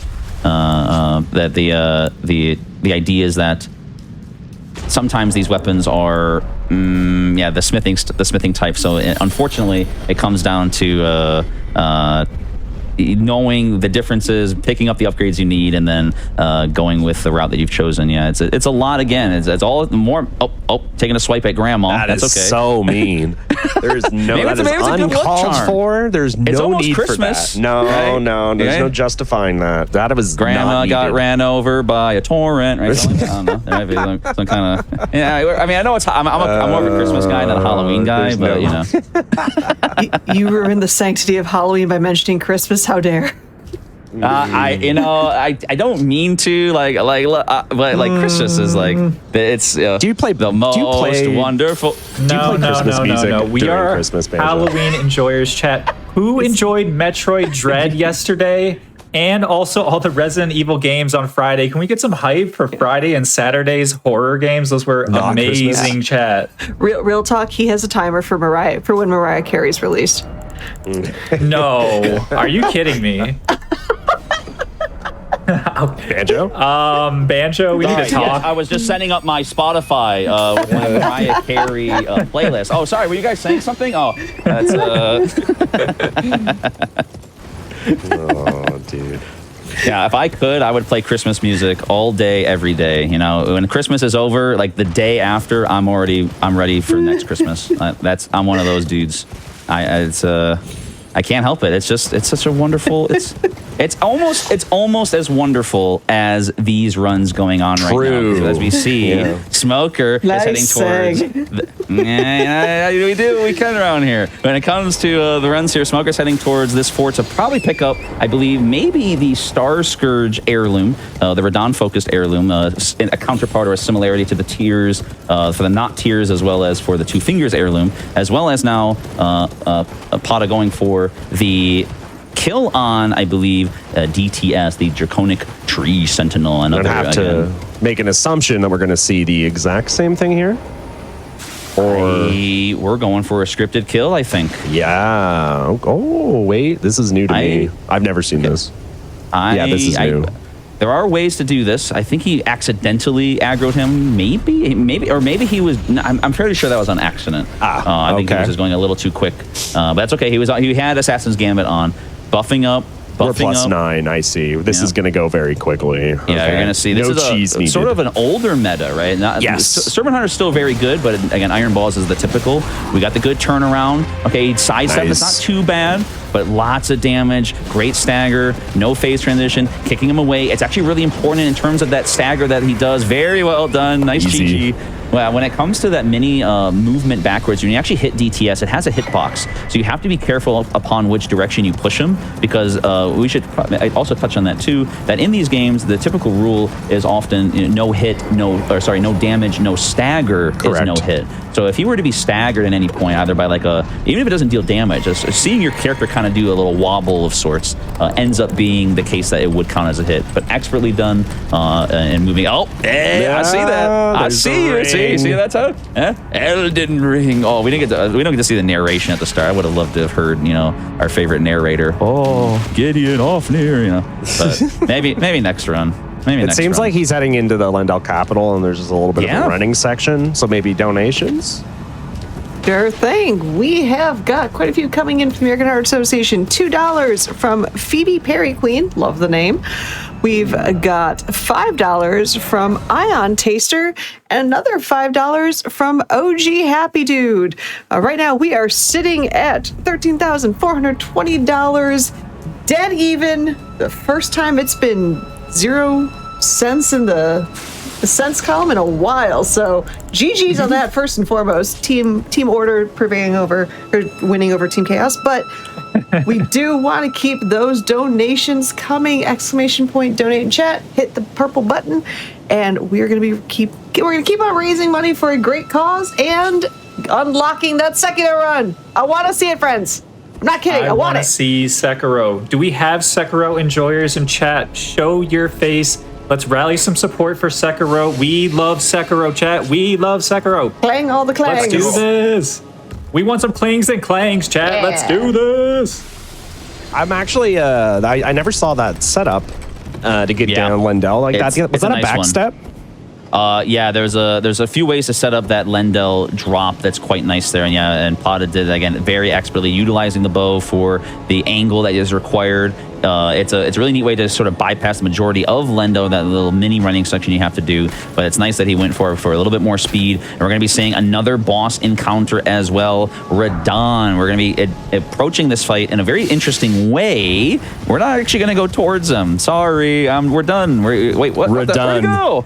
Radon. Not Radon. Radon. Oh, he's back. Okay, what the? He's where back. is he? So what happened there? What? Okay, so it turns out that they didn't program the fight like the greatest, because if you run away from him far enough, he despawns. And when you put him back into the arena as you go close enough, he actually shoots his large initial attack away from you. But more importantly, he goes into melee mode. And we want him to be in melee mode because his bow and arrow stuff is atrociously evil. And now Smoker is going on a great opportunity for punish. It's his classic multi-slam attack.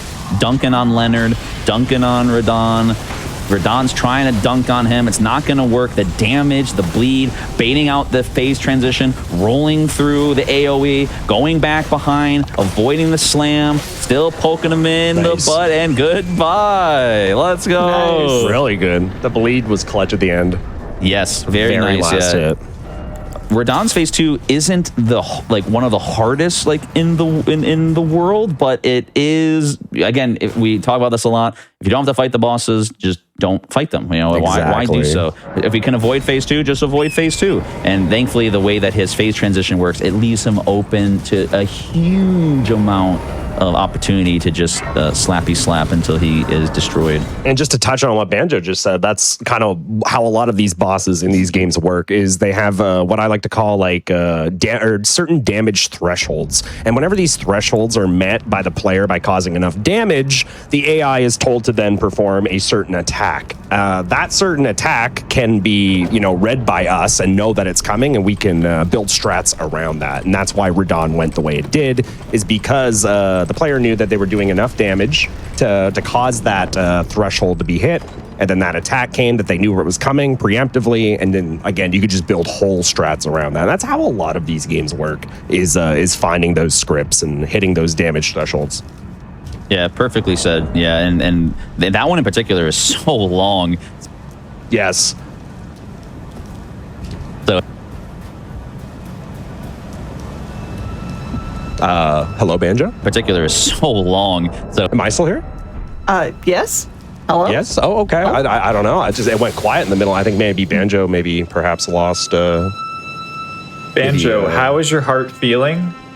Because I would like you to know that the American Heart Association sets quality care guidelines for cardiovascular treatment in hospitals, okay? Only 50% of U.S. hospitals meet the AHA's guidelines, leaving many without the best access to care.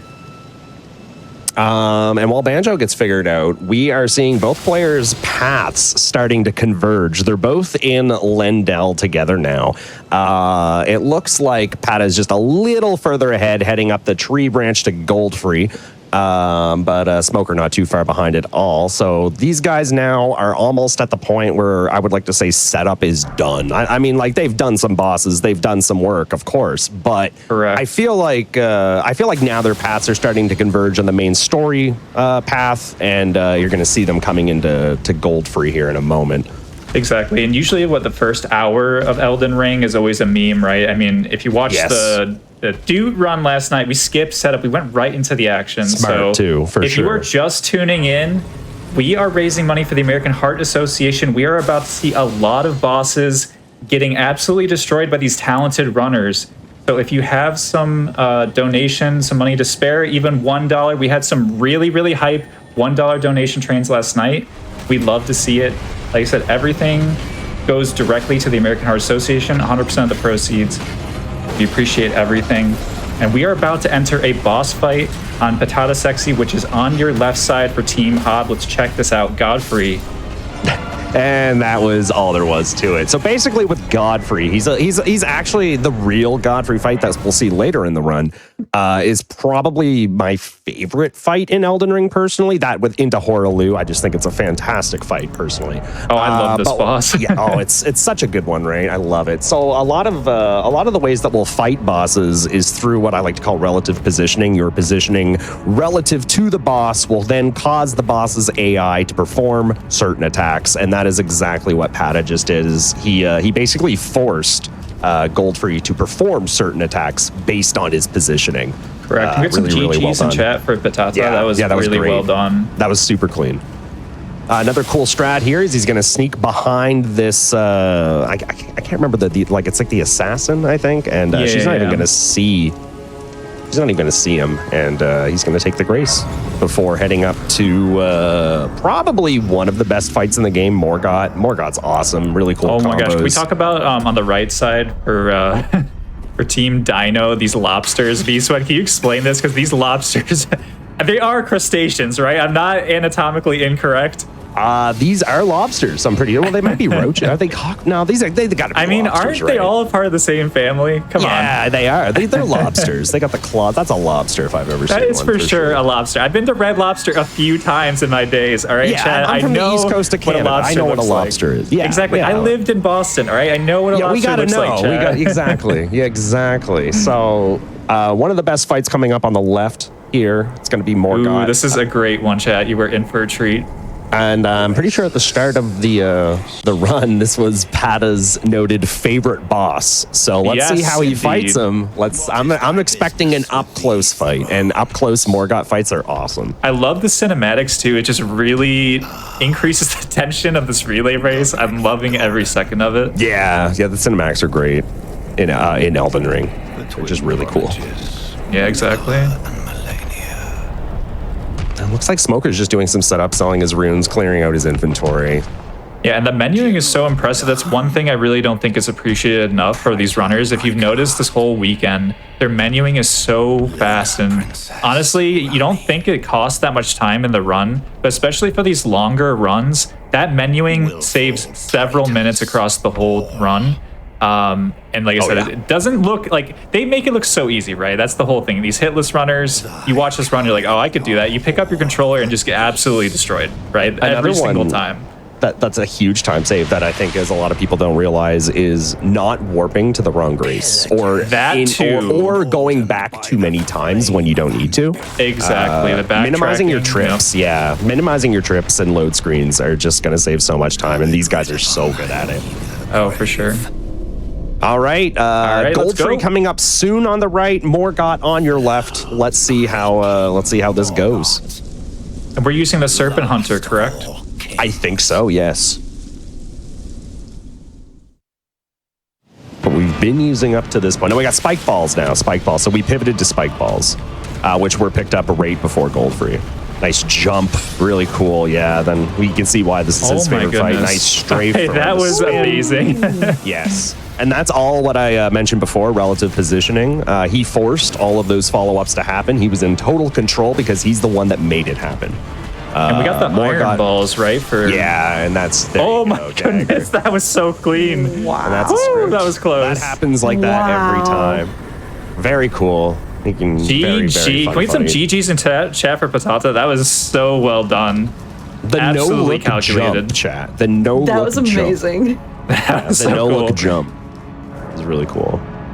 Impenetrable thorns do not let us to pass, which means we have to then go back to the Grace and sit down. We're going to get some forced dialogue, and then we're going to receive the rolled medallion. The rolled medallion we can then take to the mountaintops of the Giants lift, and then it's an area before mountaintops of the Giants. It's going to take us to the mountaintops of the Giants, rather. Correct. And then on the right we have Smoker setting up his buff sequence.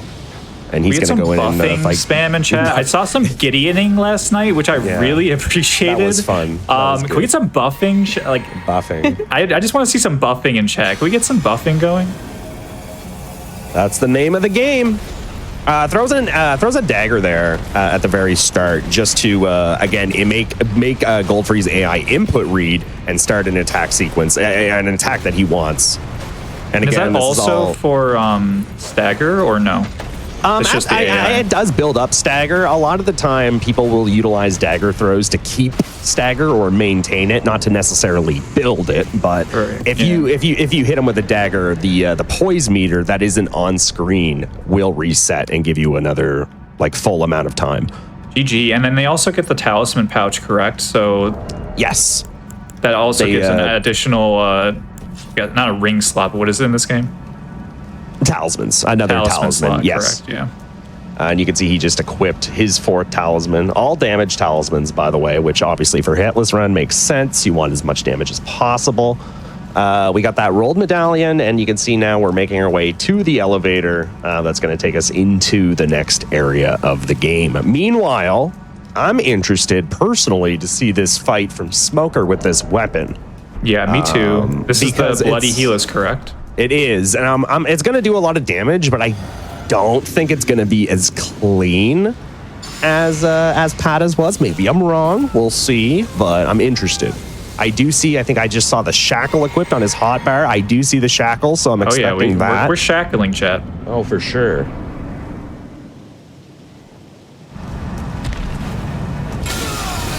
It's shackle. Nice. This is going to build stagger, and that's a lot. Oh my goodness. Oh, yeah. Okay, I wonder if is Morgott weak to Pierce, perhaps. Maybe Morgott's weak to Pierce. What, boss? And okay. that's the bleed proc right there. Oh, I didn't just, the icing on the that's cake all looking at the camera. I've been wrong before. It was a lot of damage. The swag at the end there, damage. I love it.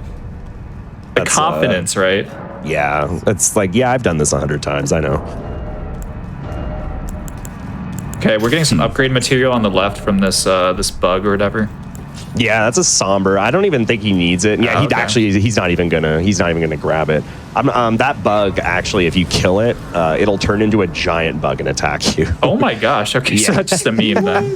But by the way, if you don't know Patatasexy, they are known for the memes. I know the No Hit Hispano community loves their memes.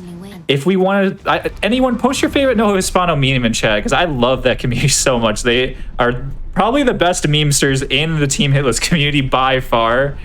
We already heard the meme earlier, the GG Odaru. We had that dollar train from the No Hit Hispano restream. Thank you so much for that whole community for showing the love out to restream our Games Done Hitless event. Remember, chat, this is day 3 of Games Done Hitless. This is it. We got Elden Ring right now. We are gonna move into Bloodborne after that. And then remember, chat, $15,000 raised, and we unlock a 6th game for our relay race. Sekiro Shadows Die Twice. I cannot wait to see that. Thank you so much to anyone who has donated so far. On the left here, moving through the mountaintops, we're going to want to make sure that it is not nighttime. If it is nighttime during this horseback section here, there will actually be a boss that spawns only at night, one of the night cavalries. So we're going to make sure it's daytime here, of course. It is daytime. The boss did not spawn. We're also going to avoid a gargoyle that is a very nasty enemy. He spawns. Yeah, this one is really scary. I don't like this. He can shoot you in the back, so we're going to be careful not to get shot in the back by his roar attack. Meanwhile, on the right, Smoker now just playing a little catch up for about the same spot right now. Both players moving towards the mountaintop, so it's just kind of like an empty torrent horseback section. Mm-hmm. Is there any maybe donations? Asuka? Sure, we've got Ilkal, who had donated $4.31, and then Mutex, who had donated $20. Thank you so much for that. Oh my gosh! And okay, I just saw that come across. We also quite literally just got $100 donated from Crimson Decoded, bringing our total up. We're moving and grooving and schmooving, friends. We are, let's see, $1,580 away from unlocking Sekiro. And chat, I know we could do this. I honestly think we can hit 14K before the end of this run. I think we can go past that, but let's hit 14K, because I think somewhere around 14K That's where we're gonna start. Don't speak. I mean, yeah, no, there's nothing cooking. Wait, there's what? nothing cooking on the stove, You can't say Chad. that. You can't say that. What do you? What? There's absolutely nothing, friends. We got the burner on simmer, okay? If you want us to turn up the burner just a little bit, Chat, and get those donos in. And for those that keep hearing my dogs, those are my dogs telling you that they love seeing your generous donations. Yeah, those are mine. They're saying hi. V-Sweat, do you own any pets? I have 4 cats. Okay, we have, Chat, we have 8 animals on the mic tonight. Yep. Okay, All the animals. they all are they dogs? They're all barking or meowing for the 14K donation, Chat. I thought you asked if my cats were dogs, and I was so confused. I was like, no, they're not. I know we had some cat profile pics in the Dark Souls 1 All Bosses yesterday. Any cat or dog enjoyers, show some love out there. You have broke me, Chad. I can't. I had a cat. I had a Maine Coon that he loved just getting walked on a leash, and someone would be like, "Oh, that's a really pretty dog. What breed?" I said, "It's a cat." It just like. Yeah, the Maine Coons are one of the coolest cats to be fair. Cats are dogs confirmed. But yes, if you want to donate for the cats that are clearly dogs, again, !donate. We are at $13,520. We are getting ever so close to getting second open again. I want to see us break 14K before the end of this run, and I know we can do that, but we need your help to get it done. A couple things that just. Oh yeah, go on, Dead. No, go on. No, you're good. Let's go, V-Sweat. I love it. I was just gonna say there are like a couple things that have happened in the mountaintops. I guess we're gonna see. We will see Smoker do the exact same things, but a couple things to note right there. There's a scary enemy that Pata just passed. I don't know his official name in game, but he's like the large, giant, red, flame shooting Smo wannabe enemy. That's what I'm gonna call him. He will shoot a nasty fireball at us in the back, but you could see, if a keen eye would notice, that he attacked the rock on horseback as he was going past it. That created a noise, and the enemy went to investigate it instead of aggroing to him. So that's a really cool little strat there. That is there's really also cool. Yeah, it's pretty slick. I don't think I've seen that one before. And then on the right here, what we missed right at the start of the mountaintop section, we're going to see Smoker. Actually, no, we're not going to see Smoker pick this up because he's using Bloody Hellas. My bad. So what is normally here? Yeah, well, I'm going to point it out is there's a runes here to the right. Pata had investigated it, and inside the runes is another bell bearing that allows Pata to upgrade his weapon to plus 18. He can purchase the stones now. Yeah, so it's a very important pickup for him. We're not going to see, again, Smoker get it because his weapon doesn't need that type of upgrade. So we're just going to horse right on by it. Right now we're coming up to the longest, I think, horseback section of the game, which is the mountaintops. From here forward, it's just going to be Torrent, us, and the wind in our sails, chat. And so, honestly, I'm okay with that. And we're gonna see it. There's oh look, he swung as well right behind that big red enemy. So I guess that's just knowledge that I didn't know. Yeah, you can create noise and make them turn around. That's really cool. Yeah, that was really cool. Yeah. On the left, it seems now that Pata is going up towards maybe Nile, going to the castle, perhaps. Or maybe he's picking up an upgrade. I'm not sure what is up this way. He might be taking the invisible bridge over. That arrow was really close. Or was that just I noticed the that frames? too. Yeah, I saw that too. That must be calculated because normally I'd oh my gosh, another arrow. Okay. He must know. He must. He didn't even this blink. Is all calculated, Chad. He's just like, yeah, that happens. And we're gonna grab this grace. Okay, perfect. So yeah, I'm wondering here, what's this grace? What is he doing here? I'm not actually 100% sure. We'll have to wait and see. That's interesting always to come back and look at the new tech, new runs, because it's kind of wild to think about. Elden Ring's been out for over 2 years now. Don't even say that, V-Sweat. It's not actually a brand new game.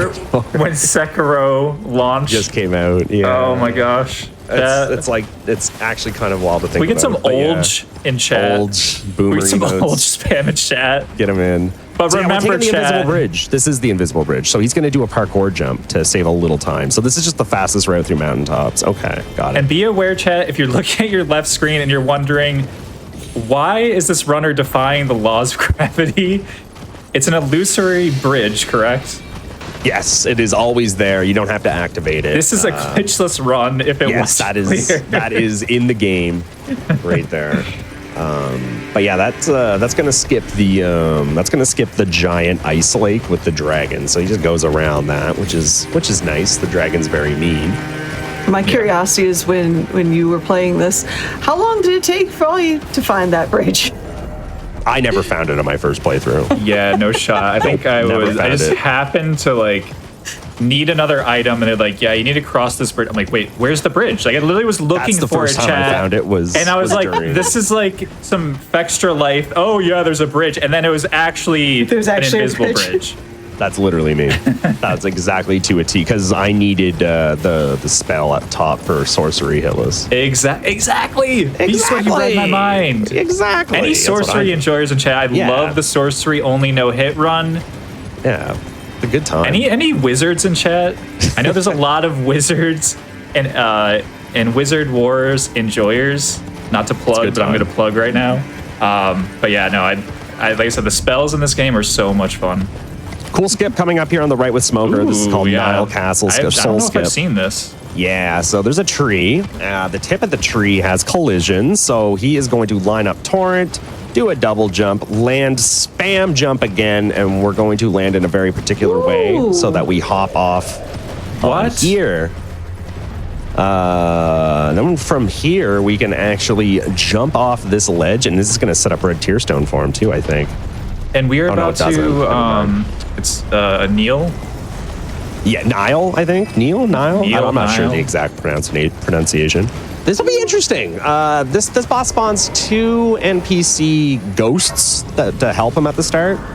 Yeah, and if you were normally we'll see used how to he does seeing it. any percent, this is a boss that is exclusive to the All Great Runes route, so you are in for a treat, chap.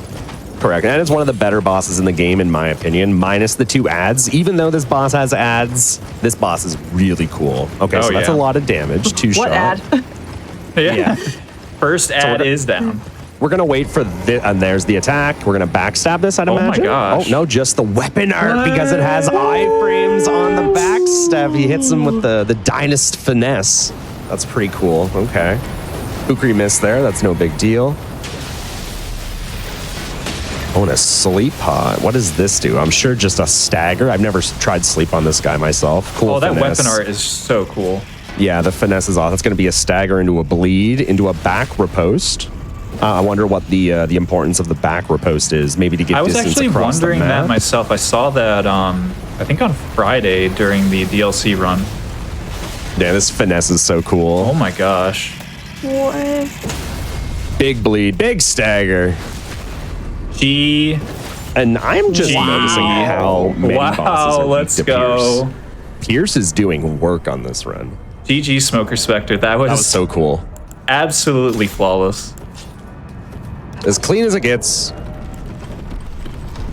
It's funny, like the hits that they've taken so far are just like silly setup hits, and like they're gonna like just crush this run. I bet now that they're all set They're up and still ready to neck go. and neck, chat. Neck and neck. they really Oh my are. gosh. 1 hit to 2 hits. Team Hob in the slight lead. Like I said, it's We are anyone's going game. into the best boss in the game, though. Oh. Ooh. Can we get Okay. a round of fire giants in the chat? We had If some you have hot it. takes. Was it a Friday? Okay, chat. I need you to have a hot take. Fire Giant. Best boss in the game or worst boss in the game? I want to see some essays in chat defending each side, but please don't do too long. But no, seriously, if you like Fire Giant, let us know.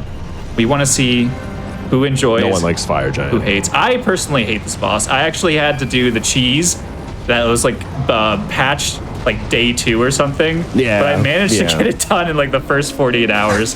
That's all that matters. I've You never got it played done the Fire first. Giant since. Honestly, I can't blame you. Yeah, it was. We're gonna need a stagger here. Ooh, well done. That's good. That was an accidental attack right there, but it doesn't matter. He still gets his buff in.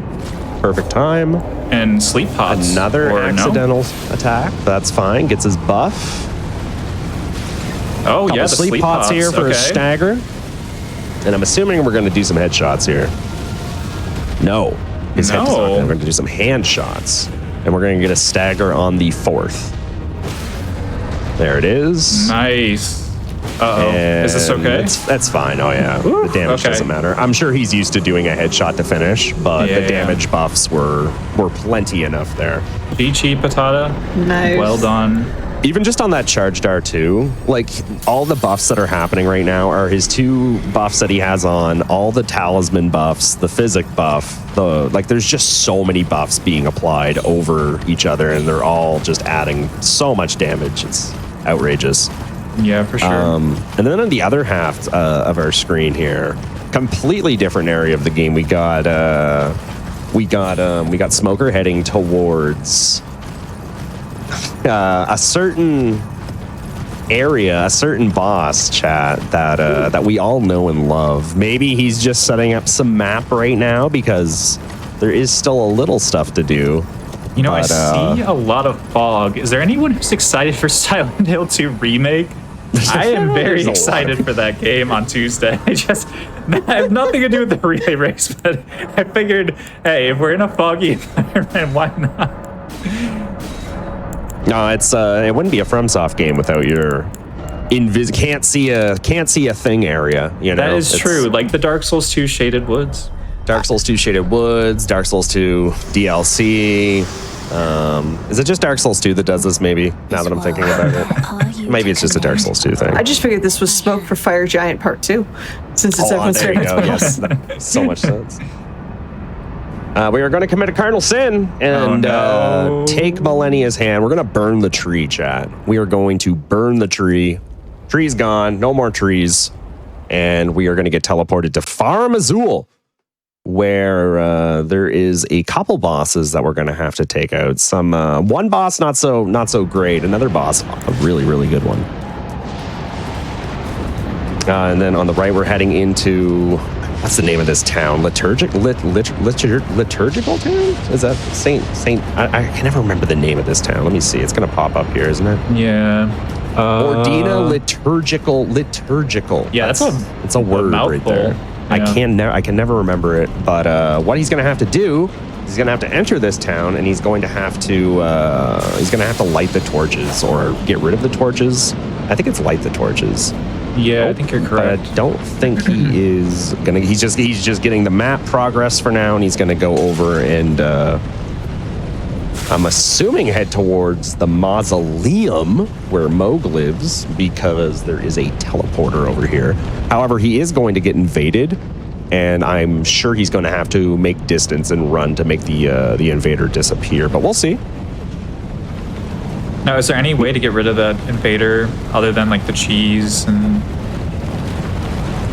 you mean like the 2 ways to get rid of an invader? Well, 3, I guess. You could Alt F4, which I mean, you know, that's not good.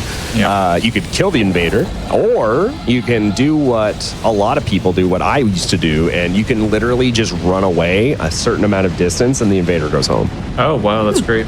Yeah. So it looks like we're gonna do the cheese.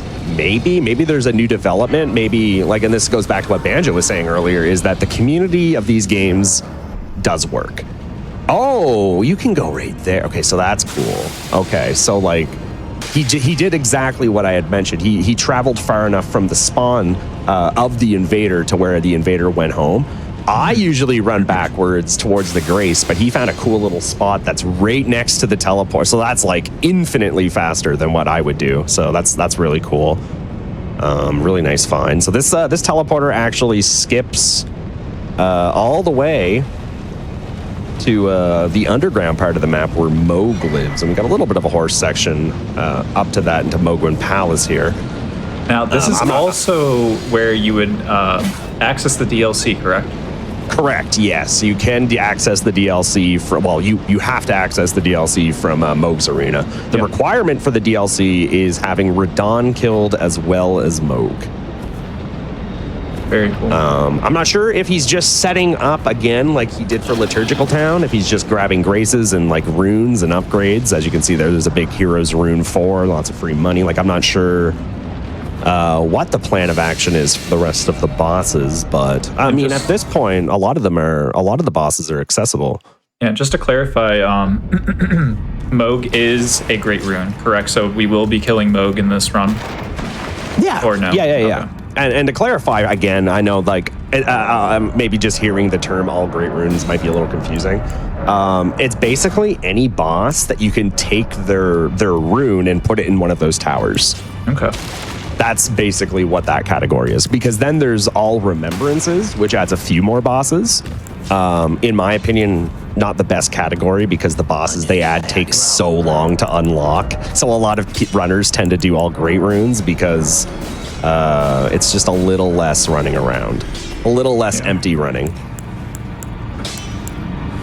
Definitely a better category for an event like this, for sure. Oh yeah, for sure. Yeah, we were wavering between which categories. We actually almost ended up doing any percent, and like I said, we actually got these runners just in time for the deadline. So the fact that we even have this going on is such a treat, and I'm so appreciative of these runners. And they've been working so hard to get that time down. Because the first thing that happened when we released the applications is people are like, Deadeye, the estimate for all great ruins is way too low. There's no way someone could do this in 2.5 hours. And look at this chat. We are here at GDQ with a 2.5 hour estimate, and these runners are on pace.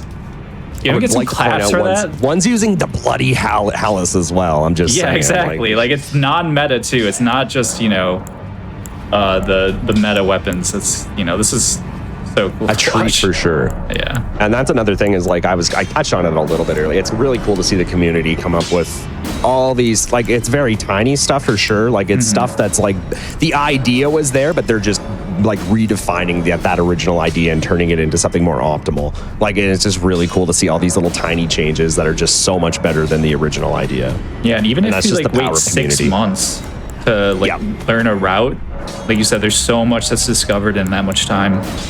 The Hitless community has been pushing these games for years, right? And like I said, Elden Ring, over 2 years old now. We're approaching the 3rd year in the spring, right? Yep. So yeah, pretty wild. Using sound here, he shot a pillar that made all the enemies go investigate, and we are going to loot the chest, which is a somber +10.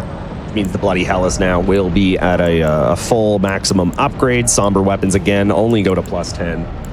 And it looks like he's going into Moog with +9. Who needs +10 for Moog, right? Who needs fully upgraded weapons and damage? Who needs anything? It's Elden Ring, right? Exactly. Sure, yeah. If there's one thing we're about to see the boss, true, right? We're going in. Yeah, he's going in. Yeah, and there's one thing that stands true about Elden Ring is that from what I've tested and noticed is that any build can work if you build around it correctly. For sure. For sure, yeah. That's what's cool about Elden Ring is like literally anything's possible as long as you put the time in to get the stuff. I see the shack already. Let's do it. All right, let's go, chat. Moog right now here on GDQ. Can we get some knee healed, right? Knee heal? Neil? Am I saying this right, chat? Knee heal. Knee heal. Knee heal. All right, Beastman, are you sure you're not the voice actor for this game? I might be. I'm a little pretty good, right? suspicious. That was very good. I may have fought this boss a couple times. Maybe. May have heard that comment. Anyway, quick work of Moog here. Just and give Nicola a wave. Touch the hand there. Yeah. We're doing the Godskin duo on the left here for Team Hob. And Godskin, they're going to get bullied here with Sleep. My goodness. We touched on Sleep earlier. Sleep is a status new to Elden Ring. When Sleep procs on certain enemies, it will cause a full sleep animation that lasts 60 seconds until damage is taken, or 60 seconds. So you can now take that time to take them 1v1, recast all your buffs, and as you can see, really get some damage going here. And that is a 1 cycle, I think. Yes. Perfect. Let's go. GG. Very well done. Well done, Patata. And I just want to give a quick update. I know chat's like, Deadeye, why are you talking so much in Elden Ring? What happened to Banjo? So Banjo actually lost power. We're going to do our best to get him back on the commentary if the power gets back on. But for right now, we're just going to keep going. Beastwood and I have done these commentaries in several events before. So we're just going to keep this going. But yeah, if you were wondering what happened to Banjo, unfortunately, like I said, these things happen, chat. We're going to do our best to get him back. But thank you for being patient and understanding. Nothing more frustrating than on a day for technical issues. You just saw on the right here in Liturgical Town that there was a kukri thrown at a wall for seemingly no reason. So the gimmick of this area is that there are a few, I think 3 or 4 invisible assassins. These assassins you can't see unless you have a special torch. However, they are consistent in where they spawn. So as long as you know where they're at, you can still work their AI to go and investigate that noise, even though they're invisible. So that's just a knowledge check here. We can't see them, but we know where they're at, pretty much. Yeah. And then we're just going to go around and light these statues. And that is going to open the area to the Halig tree, which is a home to one of Elden Ring's best bosses, for sure. Do you know what boss we're talking about, perhaps, Deadeye? Maybe? Maybe, perhaps? I don't know. Maybe, chat. That was a really cool sleep pod throw, by the way. that was from downtown. That was quite the Hail Mary pass, if I could say that. Yeah, that was a downtown. Now, what you saw on the left here as well, heading into Nile, one of the best bosses in Elden Ring, in my opinion. We had a Castle Soul skip happen, same skip that we saw Smoker perform. Well done there from Pata. Both runners doing so well to have their hits only at 1 and 2 respectively. It's just such a really good performance so far. Let's see how the Starfists fare here. Interesting enough. Yeah, interesting enough. He's going for the other knight. I guess it doesn't matter which one he goes for. That works. That lock-on was so well done. Yeah.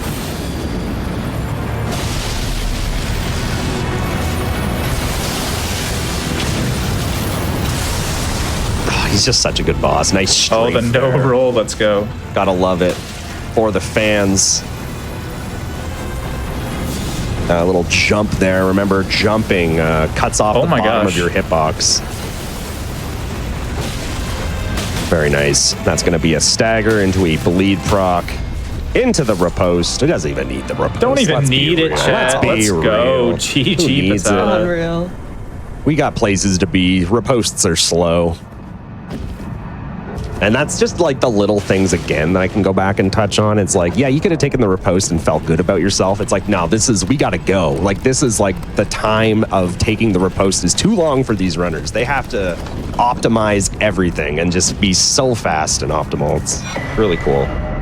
And the reward is the second half of the secret medallion, which is exactly where our runner on the right, Smoker, is now. After finishing Liturgical Town, the warp that opens up after lighting all the bonfires takes us here to the tree. Very nasty area of the game. One of probably my favorite areas in Elden Ring, actually. I really like the tree, personally. Just the fact that it's a giant tree is like, it's really cool. Yeah, these ant enemies are very dangerous, chat. You've never been to this area of the game. V-Sweat, do you want to explain? Like, I get nightmares just thinking about this place. There's a lot of nasty stuff again. It's all going to be made irrelevant, though, with us because of, again, the power of Assassin's Gambit. Assassin's Gambit is by far the strongest Ashe in the game. In my opinion, the most one you can utilize for such a low cost. It just makes you have no sound on your character as well as a lower radius of aggro, so enemies have a harder time seeing you. And as you can see, he just walked down Broadway. No one said a thing to him. And that is just how good Assassin's Gambit is, and just how easy and accessible it is in these runs. Just helps so much. And you can see him pumping Arcane, which is a stat that is also new to Elden Ring. And you can use Assassin's Gambit on no leveling, correct? Correct, yeah. It's an Ash of War, so there's no stat requirement. Oh, wow. You just throw it on a weapon and away you go. Good sleep pod here on this guy. Yeah, that was nice.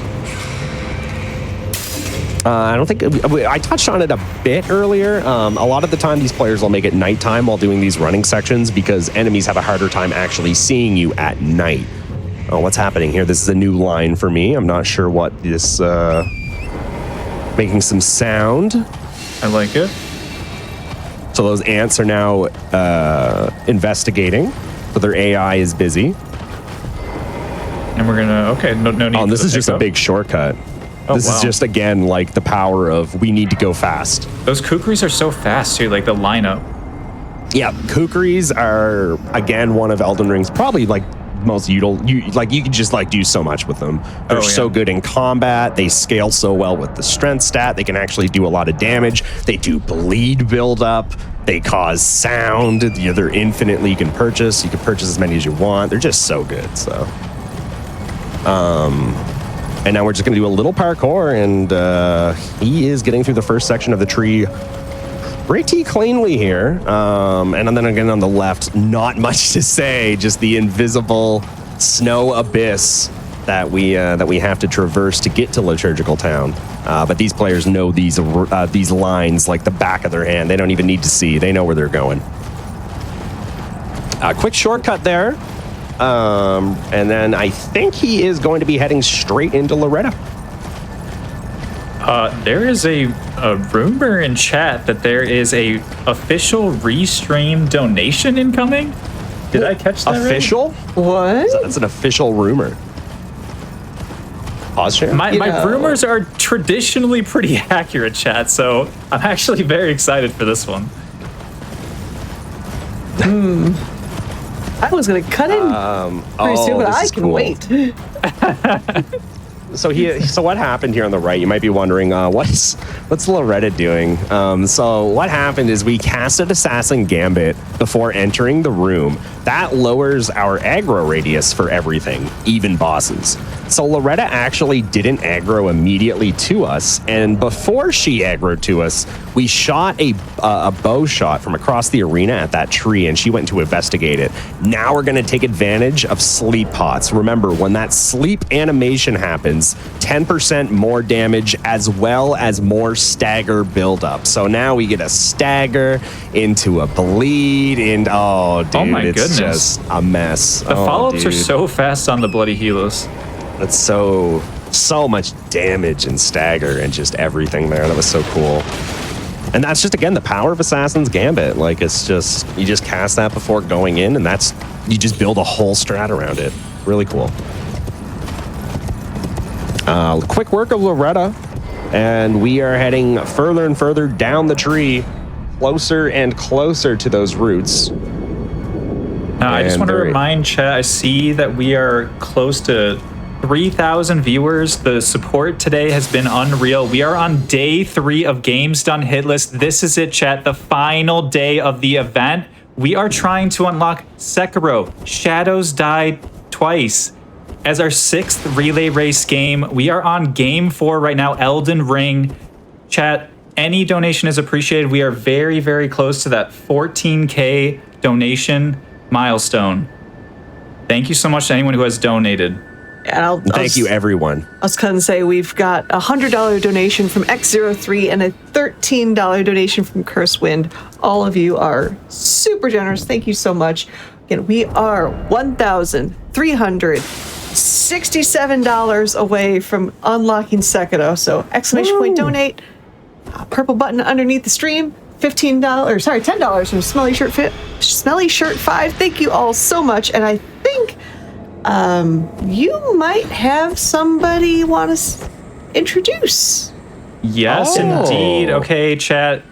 We have our next host coming in early, none other than Mitch Riz. Welcome in, Mitch. Thank you so much for the last-minute substitute. We are so happy you were able to make it with us on the broadcast. And if you don't know, Mitch is going to be hosting the rest of the night after I hop off of after Elden Ring. So everyone welcome Mitch to the broadcast. He will be doing Bloodborne. And like I said, if we unlock Sekiro, he will also be the host for that. Welcome in. Anything you want to say to chat right now? Oh, just sorry, I am not Banjo, but filling in a little here because I do know some Elden Ring, and just excited to be here and excited to, I guess, start my hosting a little early with some commentary for Elden Ring. It has been pretty wild to watch so far, so I'm excited to get to call some of it out here. Absolutely, so versatile, thank you so much. So versatile. Well, as of you, done some hosting as well. And perfect timing, because I think we're coming close or getting close to a certain boss. We are approaching the certain boss that a lot of people have probably been waiting for to see how these runners tackle it. It starts with an M, chat. Do we have any guesses? That's your one hint. Do we know what boss is coming? I don't know. I think there might be some guesses. There might be some people that know. Is Mitris a boss? Is that Mitch is definitely the boss. In different ways. That's not quite. He's like Mitch is the boss of Elden Ring. He's not a boss in Elden Ring. He's the boss of Elden Ring. There we go. Close enough. It's close. Quick rune pickup. At this point, I don't know how much we really need runes. Probably not too much, but it's there. It's on the way. Why not? Yeah. Meanwhile, we are just entering. Pata is just entering the Halig tree, while Smoker is just getting near the bottom of it now. Really getting closer to the boss of the area. Mariah Carey in chat is one of those. You've got to be kidding me. Okay, is this Banjo's alt? I'm telling you right now, there's no way. Banjo's on okay, this is all conspiracy theory chat. There's no power outage. Okay, Banjo is just trolling us in chat right now in his alt. Don't even tell me otherwise, all right? Bring the jokes full circle. Let's go. Power of Kukri, making some sound, making those cockroaches investigate while he takes a line to the elevator, taking us to the bottom, and the music's going up, I see. I wonder why the music's going up. That's interesting. I wonder what would prompt such a decision.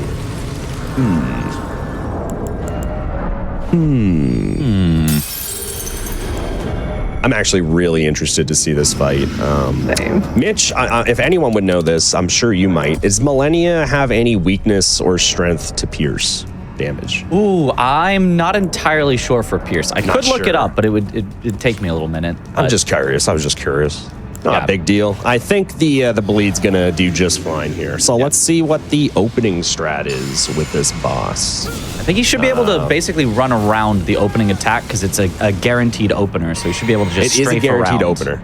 Yes. All right, after that, though, it's gonna be tough.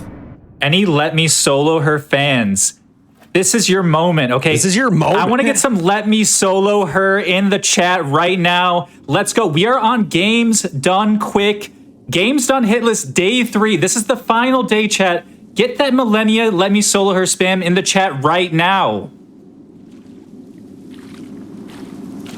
This is a really cool cinematic, too. It gets you really hyped for the fight.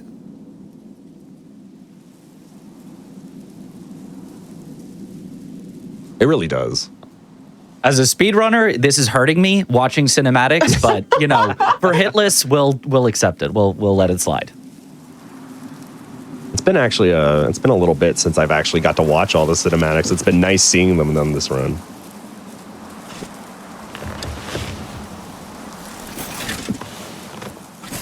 I dreamt for so long.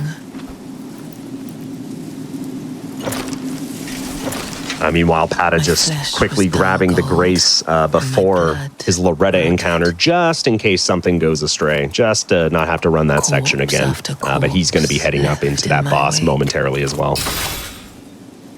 Yeah, definitely not a bad idea there for a marathon run. Yeah, for sure.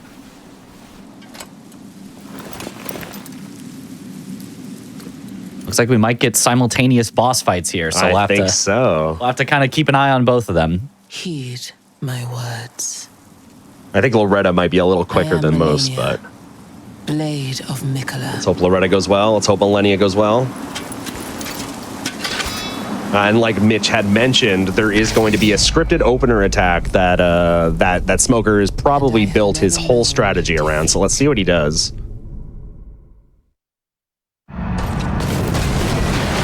He's actually dodging and using the weapon art. I love that. Yeah, the finesse is really cool. He's been using it a lot. Jump attacks to get those little mini staggers. Oh, another. Wow. He's clean with it. What? The finesse. Yep. Over halfway through Millennia. As well as Loretta is already over halfway through. Yeah, I don't even know where to look, chat. Oh, the water Loretta's down. goodness. Loretta's down. Okay. Very good. Very in control there with his movements on waterfowl. He knows the waterfowl dance. Nice interrupt.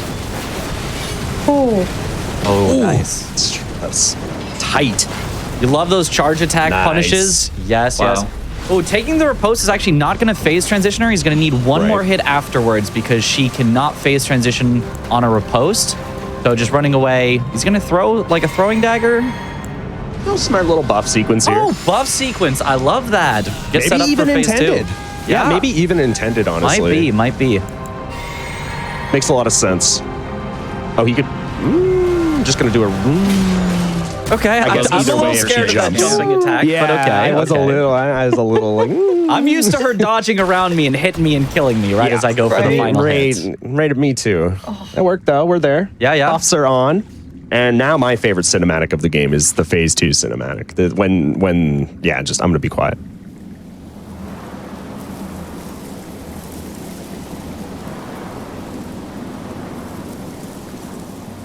You might have been quiet a little too early. She's not talking. It's a long cutscene. It's a very. I want to preemptively down. That's a face right there. A little preemptive. That's a face only. A mother. It's a very tense moment. That's a face meant for this Team Hitless broadcast. We are here at Games Done Quick with no face cam on the commentators chat. We are raising money for the American Heart Association. We are so close to $14,000 raised. Exclamation point donate in the chat. Let's get it, chat. Come Let's on. get The it. millennia. What else can you need? What else do you want? Do it for Millennia. And those wings, that cinematic right here, as these wings come up and those butterfly. Let's when go. I saw that the first time, I was like, nah. I was like, no shot. It's like on one hand, this is gorgeous, but on the other, I'm gonna die so fast. On one hand, I took 8 hours to beat her first phase just to find this cutscene, and I was not happy. And it's kind of funny. I do think the second phase might be a little easier for Hitless and speedruns. But yeah, casually, it's like, oh, now she's rotting me too. Great. That's what I needed, more rot. That's a good point Mitch brings up. Phase 2 just has a lot more, like this attack only happens at the start, but there is a scripted damage threshold to where she can start doing this attack more often, and it's just a really good punish window. As you can see, we're going to get a sleep stagger proc. There it is, and we're just going to get some damage into a stagger. A stagger right away. Wow. Yeah, that's big. Wow. And remember, chat, whenever an enemy is asleep, they take more poise damage, even during the sleep. That might have just been a full scripted kill. I didn't even know that was possible. That's this Wow. weapon. That's incredible. I love that weapon. I have goosebumps right now. That was amazing. We had some GGs for Smoker on Team Dino. Smoker didn't even blink. He's like, yeah, I've done that 100 times. Yeah. What's up? Simple. Easy. That was really cool. I was not expecting a script, at all. First, definitely not. That's just a little smirk on his face after he's like, he knows. He's like, yeah, I do this. Yeah. Wow. I just want to point out that Smoker Spectre attended last year's Team Hitless and the AHA charity event as a viewer. I'm pretty sure, correct me if I'm wrong, chat, but I'm pretty sure he donated over $500 to the American Heart Association last year.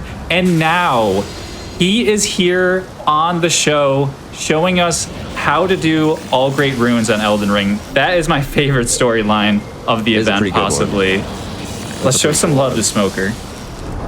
Loving the chat, guys. Get it in. On the right, Smoker now heading to the Academy, which is home to Renala. Not Rolana. Oh, dude, the DLC's got me now, man. Yeah.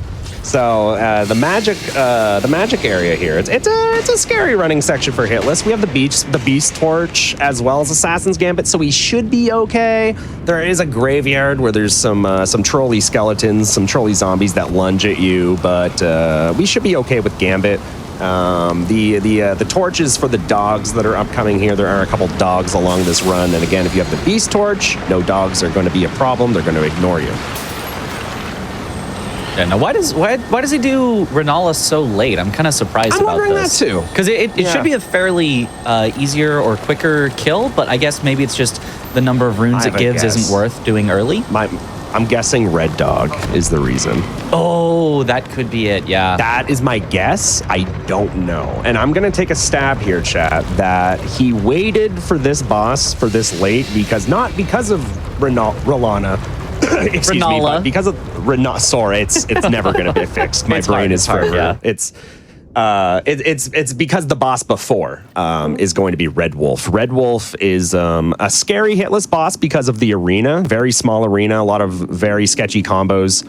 And I'm assuming he waited for the fight so that he'd have enough damage to one cycle it with a sleep pot. I'm guessing we will see. However, again, on the left side of our screen, we have the second Millennia fight coming up. So again, action on both sides here. We're going to watch the cutscene again because, it's a great cutscene.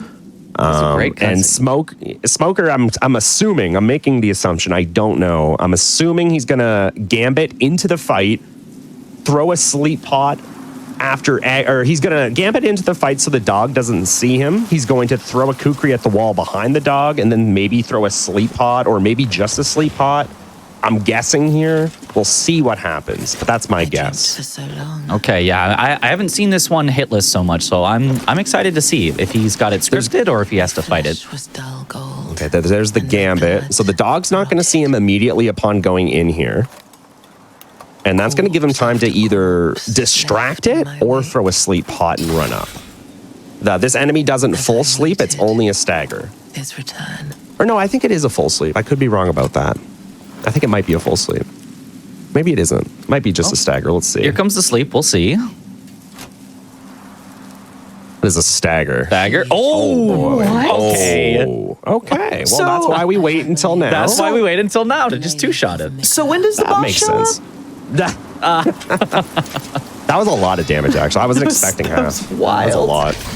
Okay, so that was good. That dog So that's a little exactly- too hard there. I think. Yeah. I've never known. That boss is really scary for low damage attempts, low damage anything hitless because of the arena. Again, here's Millennia, left side. Let's see what happens. We're going to strafe under, just like Mitch referenced earlier. That's early close range waterfowl. That's scary. Clean. Wow, All day. Very nice up close dodge on foul. Yeah, she should be close to staggering here. Bleed proc. There's the stagger. Okay, does not go for the riposte. Wants the phase 2 right away. No rebuffing there. Cutscene, of course. Yep. Meanwhile, we're heading up the elevator to Rolana. Renala. I'm not even, it's not a bit. I promise it's not a bit. It's actually a problem. Yeah. He also, it looked like, attempted to kill Moonrathil with a distracting him with a kukri while going up the elevator. Didn't quite work, though. I did not see the shield pop up, so didn't quite get the free runes, but... Another great character. Yep. And then the Renala fight is actually very scary with all of the little scholars around. They can try to hit you with things, and so he's just running to the very far back and shooting with a bow so that he can stay out of range of all of the possible damage that you could take in this fight. Looks like he's having a little bit of a hard time getting the angle on the shots here, but he can basically slowly work his way around and find the right shots to transition Renala and get her down.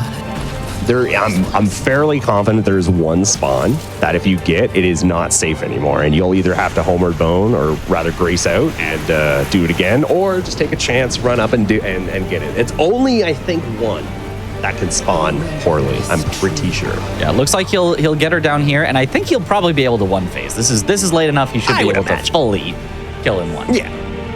But on the left side, we do have Millennia's second phase coming in here. I don't know if he's going to have that same scripted kill, but we definitely at least always get to start with one big punish after she drops down with the flower blooms, whatever it's called. Yeah, the flower, and that's a one tap on Renala. One tap on Renala. Excellent. Yes. And then on the phase 2 of Renala, you always start with this charged beam that you can just walk under and hit her. Can he just kill her here? Oh, for sure. Yes, he the can. 2-tap. Very nice. Wow. Oh, no! And a kick. Oh! No! Now, the reason that he thought he strafed that, he thought he spaced it for sure. He thought he had the space between. I do that too on those kicks. It's just just something you do while you're like, let's see for it, sure. like- Speed runs, we do that as well. You definitely just kind of like walk backwards from it, and it almost always misses. But as you can see, maybe not every single time. Perhaps, maybe. Might have been a part of the arena that was just a little too vertical, so he didn't get that horizontal distance he needed. For sure.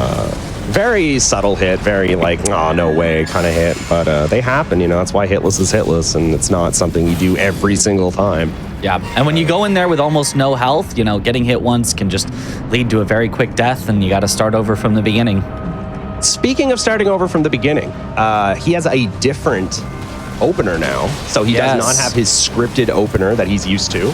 I hope that doesn't affect him. I know personally not having like what you're used to can play into the mental a bit, but it looks like that is not the case here. He should be getting... No, that's not going to kill him. Not quite, but... Oh, he goes for it. He goes for it. Okay. She was starting waterfowl, but he was fine. I was scared. I was scared. I was a little... Oh, I think... Was that a damage tick as he was walking out of the flower? I don't think so. Okay. I must have it looks okay. Okay. Was he? I think he's okay. No. I think we're fine. But now basically just fighting her. Doesn't have that scripted guaranteed kill. There's the strafe. And again, there's the I'm doing this strafe. Yep. Oh, beautiful. Catches her as she's going to the side. Nice. Takes the repose. There it is. Very nice timed on the stagger there. That was really good. She has hyper armor, correct, Mitch, on that attack until she lands on the ground, I think. Is that what he waited for with that R2? Perhaps, maybe, I think. Perhaps. I'm not sure. I'm not sure if she can stagger during the jump, actually. I could be wrong, but I think he actually timed it so well that he waited for her feet to be on the ground. I could be wrong about that.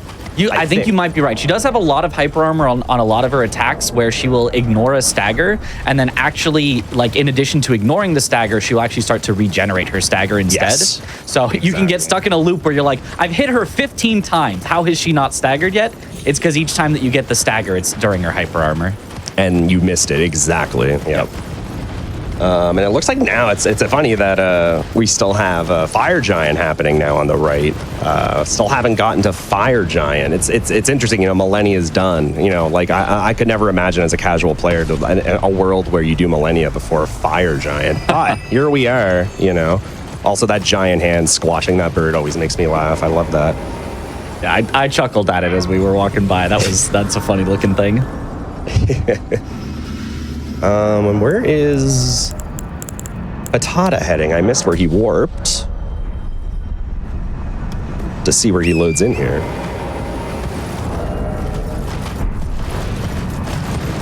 Oh, it looks like he's heading for Renala. Yeah, same. So it's interesting how the routes are starting to converge, kind of how they did a little bit ago in Lendell. They kind of went their separate ways, but now they're starting to... You start to see the same areas side by side. However, Smoker is done with Renala's area. Right side, Fire Giant should be basically scripted after the opener. He's got a lot of staggers that you can get in both Phase 1 and Phase 2, as long as you're hitting his most staggerable parts. On Phase 1, it's going to be his ankle. If you hit it a couple times, it's going to break the ankle, which should stagger him for long enough for you to get a full stagger and basically fully get the Phase 1. So let's see how he does with that. This isn't my favorite opening attack from him, but still gets the ankle break. I feel like this weapon's pretty good for this fight too. Yeah. And then should get the full stagger here. Yeah. Beautiful. And 2 sleep pots is going to cause a stagger here while he regains his stamina. Basically just doing this so that he can enter phase 2 with some stagger built up, because he could have phased him without the sleep pots, but this will make it so in phase 2 he should be able to stagger immediately by hitting the hand. He's always going to bring his hand down right in front of him. Hit it once. 2 hits. And in he's going to get a face. headshot. Very nice. And finish him off with the eye here. Should be dead. Beautiful. Ooh. Just a casual 8,000 damage poke. You know, nothing too crazy there. That's good stuff. Standard. It does hurt getting poked in the eye, so I can believe 8,000 damage. That's about what I feel, you know, whenever I get poked in the eye. That's true. It's true. We are going to see the red dog again on the left. We're going to have to see a different strategy this time. I'm assuming we're going to use the same strategy, but just with a different weapon. Just a different weapon. Should still be maybe 3 hits instead of 2, but shouldn't be too bad. I'm thinking 1. I'm going to guess 1 hit. Really? Yeah, get some donos in real quick. Sorry. Oh, yeah, go for it. Yeah. All right, so we are at $13,648 raised for the American Heart Association, and I have a $5 donation from Space Bones I want to give a quick shout out to. So we are so close to $14,000, $352 away. I want to see that happen before the end of this run, and looking at the estimate, we don't have much time. So chat, I'm going to throw the gauntlet down right here, right now. I want to see a $10 torrent train. Let's give a shout out to our favorite mount for this entire run, because Torrent's been doing some heavy work. I want to see a $10 torrent train so we can hit 14K. We can hit 14K before the end of the run, because remember, not only do we have to hit $15,000 for Sekiro, but once we start hitting 14K, we unlock some information towards that Sekiro run. And we are going to keep our lips sealed until we get to 14. So, exclamation we have a point, big announcement at donate. 14K raised. And I also want to give a quick message from Banjo. So Banjo said, and if you don't know who Banjo is, Banjo was the commentator if you just tuned in, helped us with Liza P on Friday as well. I want to sincerely thank GDQ for the opportunities this weekend to commentate and help out with the event. It has been an extreme honor, and I look forward to helping out again in the future. Thank you as well to V-Swed, Patata, and Smoker, and Mitch for stepping in to help, for their amazing assistance on making this relay race so enjoyable for myself and the audience. Finally, thank you to Team Hitless. The community is filled to the brim, I can't even read this, with incredible people and positive energy, giving us all an awesome place to... I can't read it, Chad. It's too emotional. I cannot finish this even donation. But the funny part is, let's finish this off things strong with this $10 donation train, and in the possible words of Mariah Carey, happy holidays. Oh, no. Why did I read that, chat? Why did I have to read that? But seriously, chat, we broke chat last night. Let's do it again. The donation train is strong. $10 donations. I think I saw a $10 donation in the chat already. There we go. We got one. This is the final push, chat. 14K bound. And then we have a big announcement. We got this, chat. If you wanted to donate at any point in the event, this is the final day. Bloodborne is the last game unless we unlock Sekiro. Let's get that support in chat. Thank you so much, anyone who's donated even $1 this weekend. 1,400's coming, chat. Or sorry, 14,000 is coming, chat. Let's get them in. Come on, come on. And I really want to see Sekiro.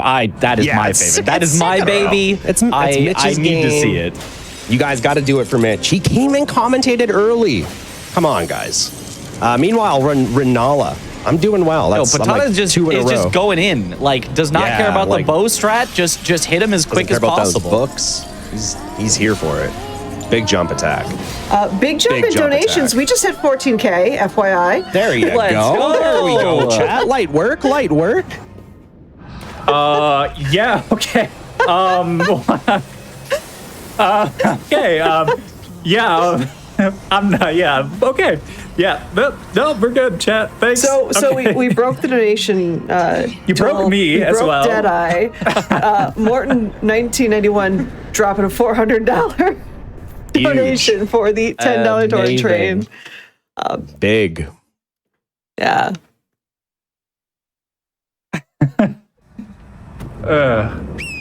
Yeah. Shout out to Mariah Carey, Banjo's all in chat for the no. Okay. No, but seriously, you guys are in. Absolutely wild. Do we drop the announcement? Or I think we have to. I want to know. What is the announcement? I mean, what is it? Should we wait till after the Godskin duo? Okay, Yeah, let's wait till after little Scott bit. and Godskin duo. Okay, chat. Chat can wait. Yeah. But keep those Godskin duo. donations coming. Let's get that train Let's go, chat. going. Come Let's on. go. Do it for Secure Torrent. All aboard Do it the for train. Torrent. The Torrent train is live. We got tickets in chat. $10 to get on the train. We got this, chat. There's plenty of seats on this train for you. Let's go. Ooh. Godskin Duo famously weak to sleep, and you can basically script out exact staggers on them. And then Godskin Duo, you might not know, is not actually a duo. There can be up to like 3 or 4 of them potentially. But if you overkill the bosses just enough, you can get it with only 2. And there it is. Yeah, that's good. Nice. All right. Well, I do want to give a quick shout for all the wonderful people that have purchased tickets to this Torrent train. Bot Bandy with $10, Failord with $5, Crocax with $10, somebody that apparently got broken not too long ago, Deadeye, also with $10, and then Wood is Metal with $10 to this Torrent train. Now, Deadeye, we aren't going to hold it for any much longer. All right, chat. I'm We have terrible info. at holding secrets. We are dropping a big announcement, okay? We have raised so much money for the American Heart Association this weekend, over $14,000. Last year, during our 2023 Team Hitless times American Heart Association donation event, which was also a 3-day event, we raised, can I get some pause, champs in chat? We raised $14,545.72. It was the largest donation event we've had, charity event we've had. Can we beat it? Can we beat it on GDQ live today, right now, chat? I believe we got this, okay? Just a little bit more, and we can be raising the most money we've ever raised as a community. Let's go, chat. This is the final push, day 3. Let's go. Now, that said, though, we did promise some Sekiro information. There is a We're gonna leak it all, right? We're just going all out. Okay. I think a $400 donation. Yeah, we're good. We have another announcement, okay? If we unlock Sekiro, not only is it all memories, it's sword only all memories, okay? I wanted to say this for 3 days now, sword only. If you have never seen a sword only run, oh my gosh, chat, you are in for a treat. It is probably one of my favorite restrictions. Both these runners are ready to go. They have their sword only route ready. Let's let them play, all right? Let them play, chat. Can we get some let them play in the chat? Get it in, chat. Come on. Meanwhile, farm, a lot happening. Farm Azul, bird skip. I'm not a big bird skip enjoyer. Mitch, I love bird skip. You're I think a it's big great. speedrunner. Why don't you explain to the good people what bird skip is actually? And maybe even to me, because I feel like there's a little jank to it. Maybe I don't know better. I'm sure you do. I would love to hear your insight. There is a little jank to it, but we kind of just missed it. It just happened. But basically, there's this thin little railing that you can barely stand on, and then you have to jump over like an actual railing in order to get back onto land, where you have to curve in the air. So it's all like, it's so thin, you're probably not supposed to be able to stand on it. It doesn't even generally count as stable ground, but by just barely like staying right up against the wall, you won't slip off.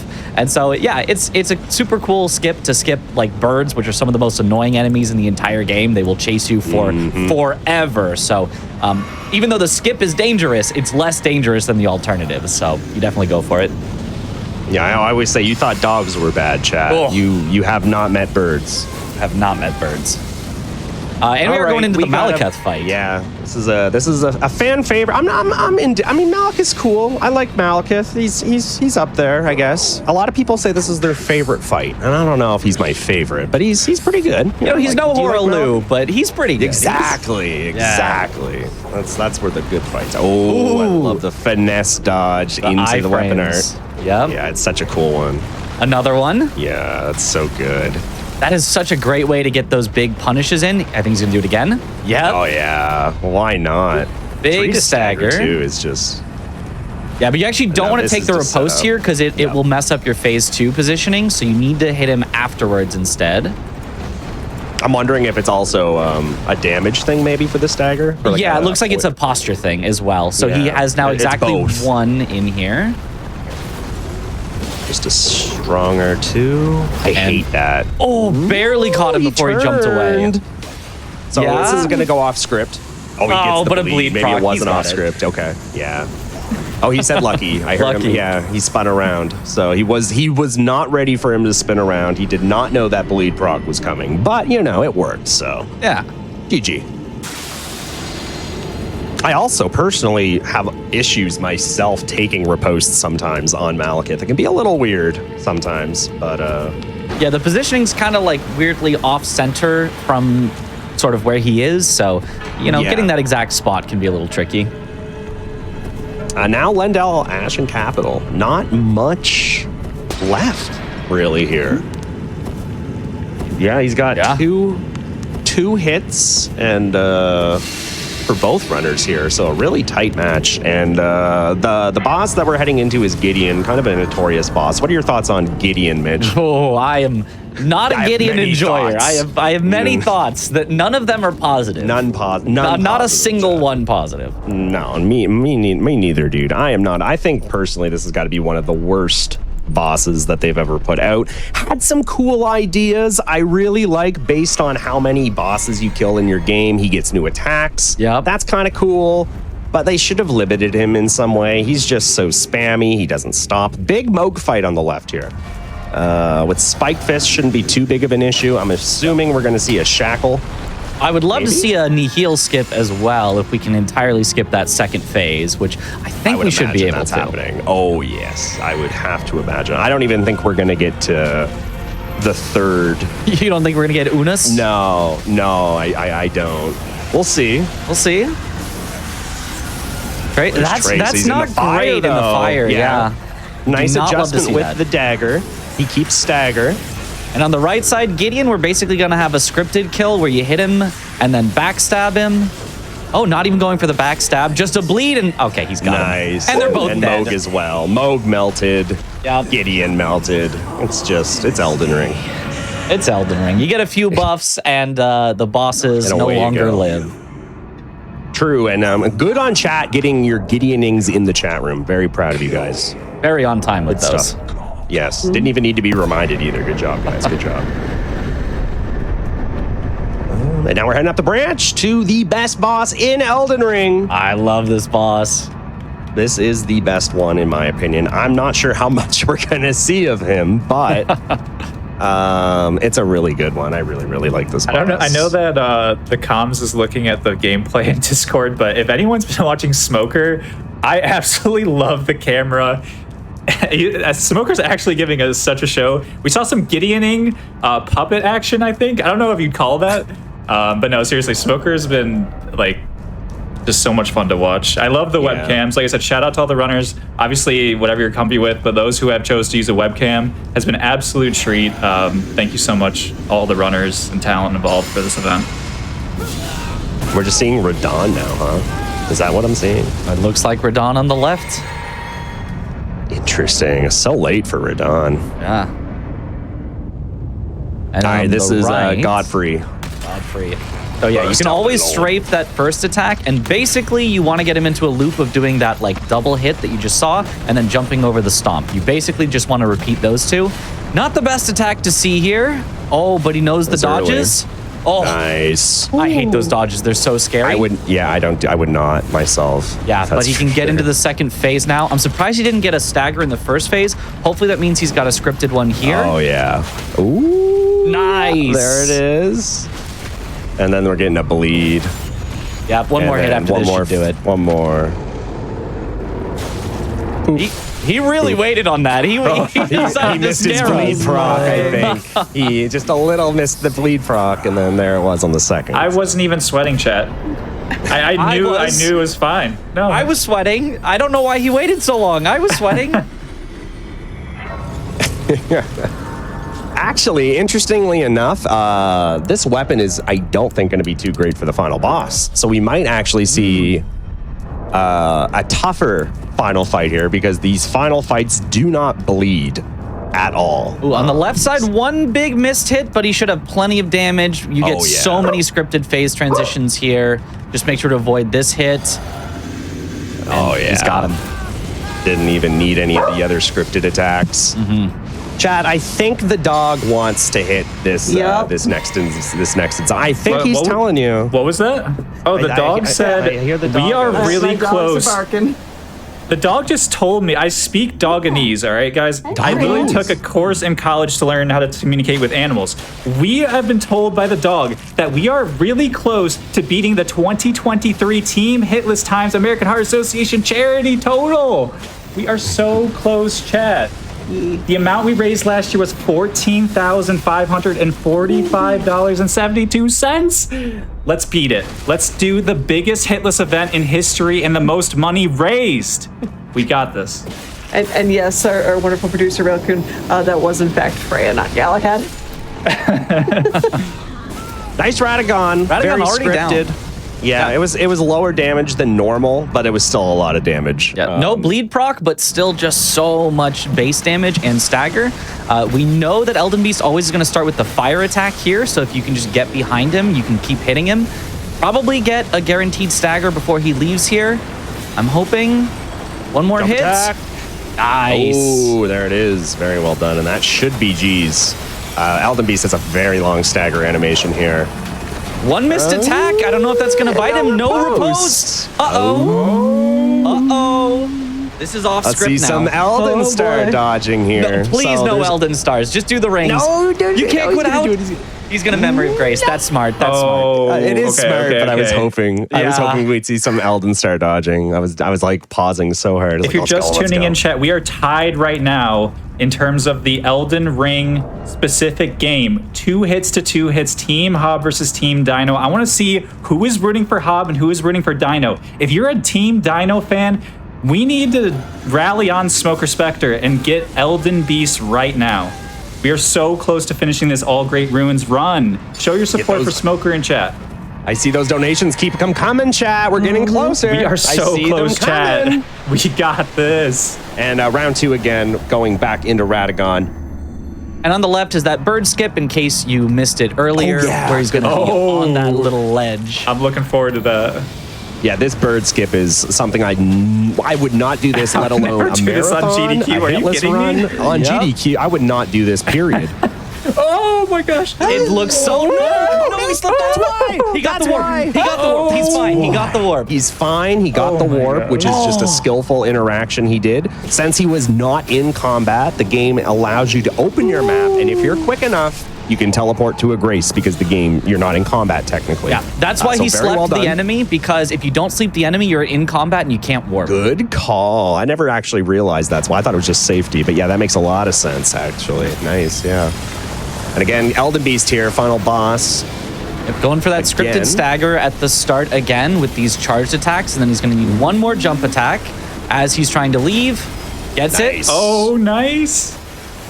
This could be the first individual game win for Team Dino. There it is. Repose taken. Is this going to be a finesse W? Let's go, Chad. Takes him down. Let's go. That is your winner for Elden Ring. Smoker Spectre. Let's get some claps in the chat. GG to Smoker, the winner of Elden Ring. Slips All off Great again. Runes. Oh my goodness. Yeah, the menu, like we talked about earlier, the menuing. I kind of want to ask Mitch a question, and it goes back to what my thoughts are on this skip. When I do this skip, or when I try to do this skip, when I learned this skip, I was good at it, but the only thing I had inconsistencies with is the first jump getting on the ledge. And I'm wondering if that's also like, it seems like that's what his issue is here. Is there any inconsistency with that? Is it a skill issue? How does it work? Like what's going on there? Yeah, so basically the way that you want to do it is you want to jump, because the ledge that you're falling off of, and there's like an extra ledge like kind of at your level on the wall that you need to get under that in order to get to the ledge that you want. So basically the top ledge is preventing you from getting closer enough to the wall. Got it. Okay. So the way that we do it in speedruns is you actually do a sprinting jump. but you don't necessarily have to do that. You can walk off, but in speedruns, we do kind of a sprinting jump to land on there and go under it. So he's trying to get a setup here, which is... And you can see his head, not like kind of like, I can see what you mean now. So that makes a lot of sense. Okay. So when you do your sprint jump, you're kind of just avoiding that ledge and kind of just going straight into the wall is what's happening. Yeah, exactly. Basically, you jump in such a way that you're already too low by the time you get towards the wall. Interesting. Wow, 226 in-game time is just... That's just so good. I think there's an echo too. I hear an echo. Yeah. I think there's an echo. Just letting you guys Shout out to echoes. But anyway, I think that's just Discord. It might just be Discord. Coming up to the bridge here after Bird Skip, straight into Malekith. Is he going to grab the Grace? He is going to grab the Grace. Okay. Yeah, by the way, if you sweat, it's Smoker, so if you just mute in Discord, you're good. Oh, I see. I got you. Thank you. Yeah, you're welcome. Yeah, grabbing this Grace, definitely good safety. Malekith, pretty consistent, but if something goes wrong, especially, you don't want to have to do Bird Skip again. Like, we just went through the disaster of that. You do not want to have to do that every time, so grabbing that safety Grace is excellent. For sure. There's a stake of Marika, right? No, there is not. So you would go back before Bird Skip, yeah. Is there like a lore reason there's no stake of Marika here? Yes. Probably. There's none in Farum Azula because it's before Marika's time or something, or out of time, I think. Okay, interesting. I'm pretty sure that's correct. I don't think there's any stake of Marika in Farum Azula. Okay. That makes sense. Okay. Anyway, Malekith. Let's see how the Starfists fare. I'm assuming quite well. Yeah, I like them. The only problem is he's got some weird hitboxes where sometimes you can't quite hit him because his butt will push you out and you can't hit him. But hitting him in the head does work. So if he stays in front, he should be okay. I was doing a Great Bow hitless run back in the day. Did you know that Garank doesn't actually have a head hitbox? Like, you can't headshot him? It's interesting. Yeah. Just like you don't get the extra damage, right? Oh, by the way, second phase Malekith. Oh, he actually jumps away. I'm surprised he didn't get a stagger there. Maybe he's nervous now? He should be fine. This should kill. There we go. Yep. Yeah. Bleed, stagger, all good. Heading out of Farum Azula after finishing Malekith, we're going to be heading into Gideon, which again is just the best boss that our FromSoft has ever made. Absolute favorite. A personal favorite, yeah. Second only to Leda. Honestly, I'll take Leda over Gideon. I'll do it. I'll take it. Not by much. Okay, you're braver than me then. I don't know. I feel like that's like the FromSoft special is always the DLC, or there's got to be some kind of NPC extravaganza at the end of the game. Like, I don't know why, but I always think of Half-Light and Dark Souls 3. Mm-hmm. But now going back to Lendel, it is now in the Ashen state. So it's actually an interesting thing in Elden Ring is if you miss anything in the base game in Lendel, after you do this with Malekith, you can't actually go back to Lendel. So you're kind of locked out, which is, I think, the only area you can lock yourself out of. I'm pretty sure. Yeah. You can lock yourself out of one of the legendary weapons, but no bosses, luckily. Right, yeah, the legendary weapon's a big thing. But yeah, what's up, Deadeye? We have someone in the call right now. It is not only... No, oh my gosh. None only... Is that even the word? It's Smoker Spectre. None other. None other. I think is what you're None looking other for. than Smoker Spectre, the winner... Stop, don't make me laugh. The winner of Elden Ring Relay Race Game 4. How are you doing, Smoker? How does it feel to come in clutch at the end?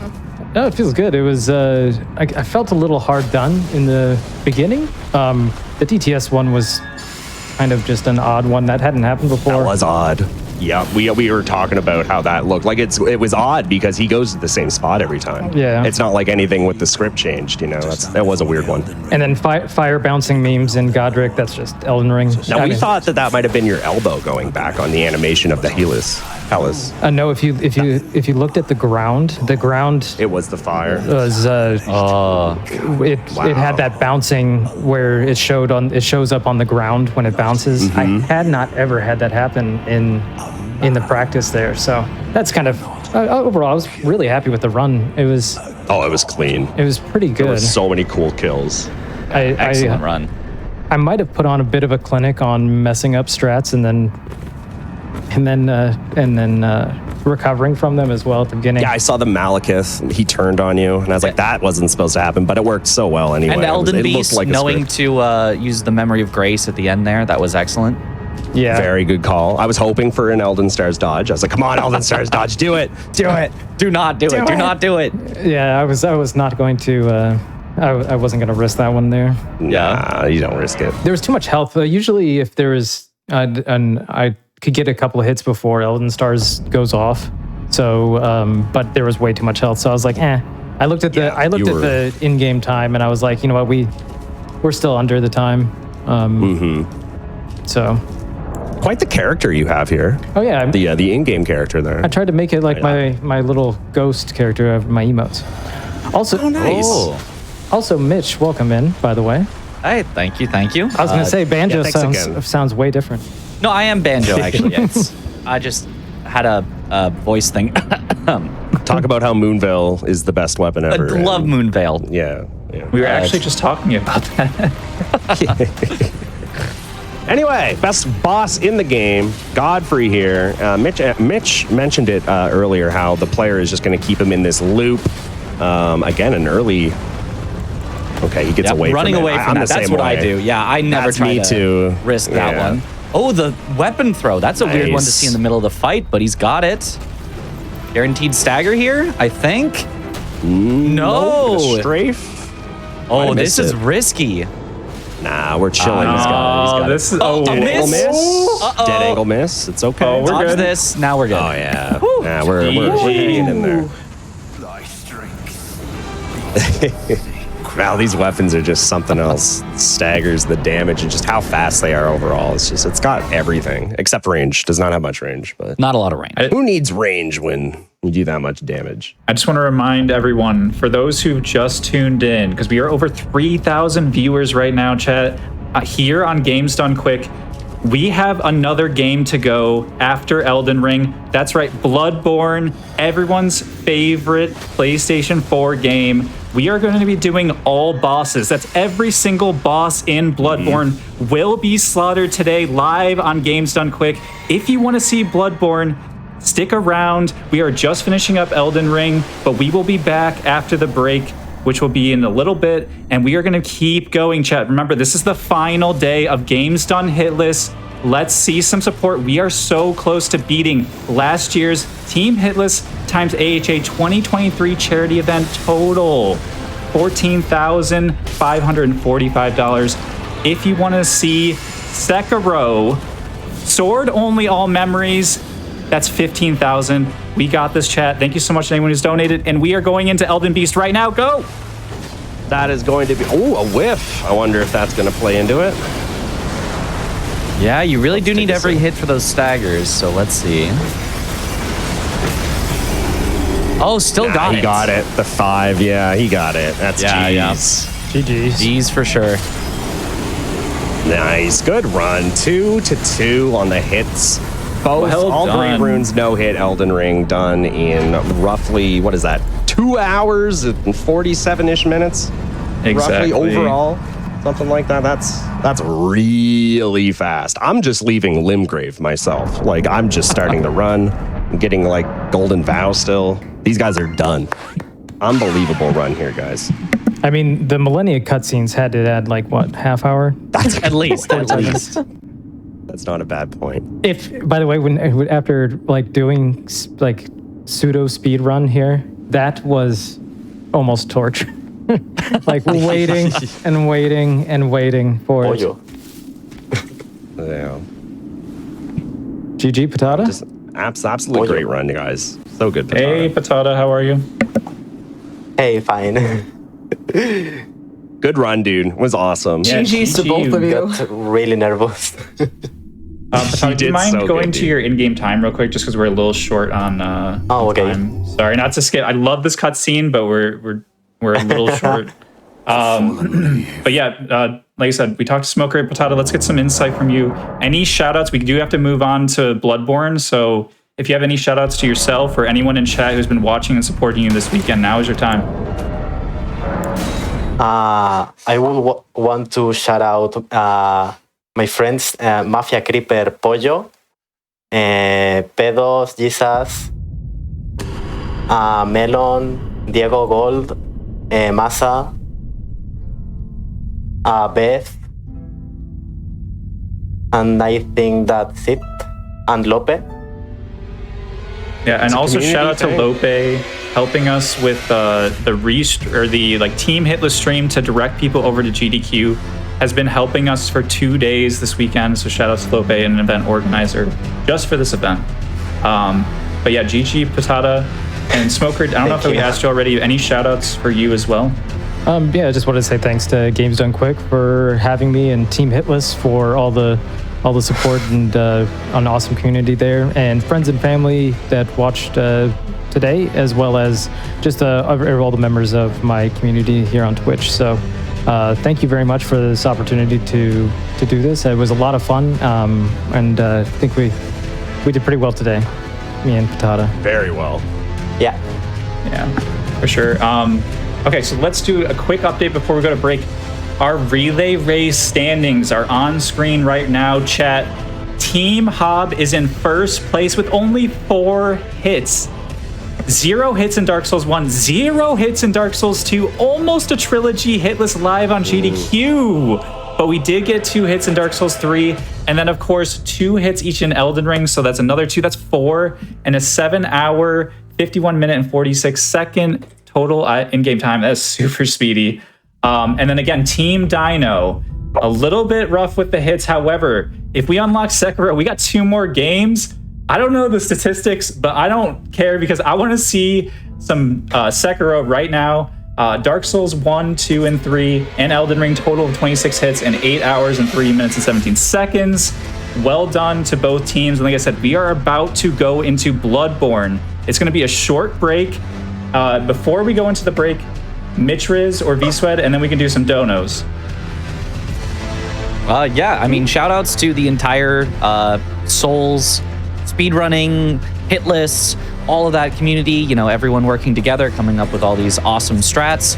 And yeah, you'll see more of me. I'll be hosting after this, so, you know, I don't have to get all my shout outs out of the way, but Swed? Yeah, Mitch is going to be around for a little longer, guys. Myself, that is my cue to leave for today. I said it yesterday as I left. I'll say it again today. Could not be more proud of this community that, you know, I've been a part of since, you know, it's been almost 7 years. I've been doing these runs, and just seeing the community grow from literally the ground up to being on GDQ is just amazing. Making all the money for all the good causes. It's actually really, really cool, and I couldn't be more proud. Thank you so much, GDQ. Thank you so much, Games Done Hitless, the Hitless team, everyone behind the scenes. Shout outs to Deadeye, who is just the workhorse himself. Like, he just does so much, always, constantly, to make all of this run how good it's been running. Like, I couldn't, like, thank you, Deadeye. Like, seriously, you've done above and beyond, good sir, as well as everyone. Couldn't be happier to be a part of this community. Yes, absolutely, my pleasure. Do you want me to shout out? Because I'm about to leave the broadcast. Asuka, do you want to do donations first? I feel like I kind of want to end on a little quick summary. Sure. I'll do a couple donations. Before we leave you in the hands of the hotfix showrunner that's taking over for me, which is the absolutely amazing Smooth Operative. I do want to give 2 quick $5 shout outs that have been sitting there and I've been seeing you. $5 from Snickle Fritz and $5 from Hello Bees. So thank you so much for the 2 of you. There's more donations that are going to be read once we get to Bloodborne, but every single penny, every single dollar goes straight towards the American Heart Association, and it is such a fantastically good cause, and you all are absolutely rocking it. Over $14,000 over this whole weekend. That is absolutely amazing, and you definitely deserve every little bit of claps in chat right now. Thank you so much. Keep those donations coming. Keep that generosity coming. It's been an absolute treat to be here hosting with all of you absolutely amazing gamers. And until next time, that's it from me, but Deadeye, handing it back to you. Yeah, chat. Sorry if I get emotional, but this event was a phone call in April from the American Heart Association saying that Games Done Quick was interested in collaborating with Team Hitless. We spent 6 months working on this event this weekend, and I can't say thank you enough. This has been absolutely unreal. This is a dream come true. Thank you so much, GDQ, for letting us do this. We are going to raise $15,000. I don't have any doubt in my mind. We've been working so hard in behind the scenes. Like I said, we've been working every day for 6 months to pull this off. And I just want to thank everyone who's been involved. Like I said, we shouted everyone out at the beginning of the stream. And it just means the world to me that we're able to do this. Thank you so much, GDQ, for letting us on the show. I would do this in a heartbeat all over again. I'm very looking forward to having some free time again, but like I said, it's a whirlwind of emotions, and like I said, this community means the world to me, and I just thank you, everyone. Thank you. Yeah, well said, dude. And like, I literally, just to touch on it one more time, you do a lot for the community, dude. You should be very proud. Cheers. Okay, let's go. Okay, no more cry, no more tears. Wipe those tears, chat. I see them. Okay, we are going back to hype mode. We are about to beat last year's donation milestone amount. $15,000 as well is in sight. Okay, Bloodborne is next. We can't wait. We got to cut to the break. We are over time, but thank you so much for being here. We will see you in Bloodborne in very shortly. Stick around. You don't want to miss this. Bye-bye. Bye, guys.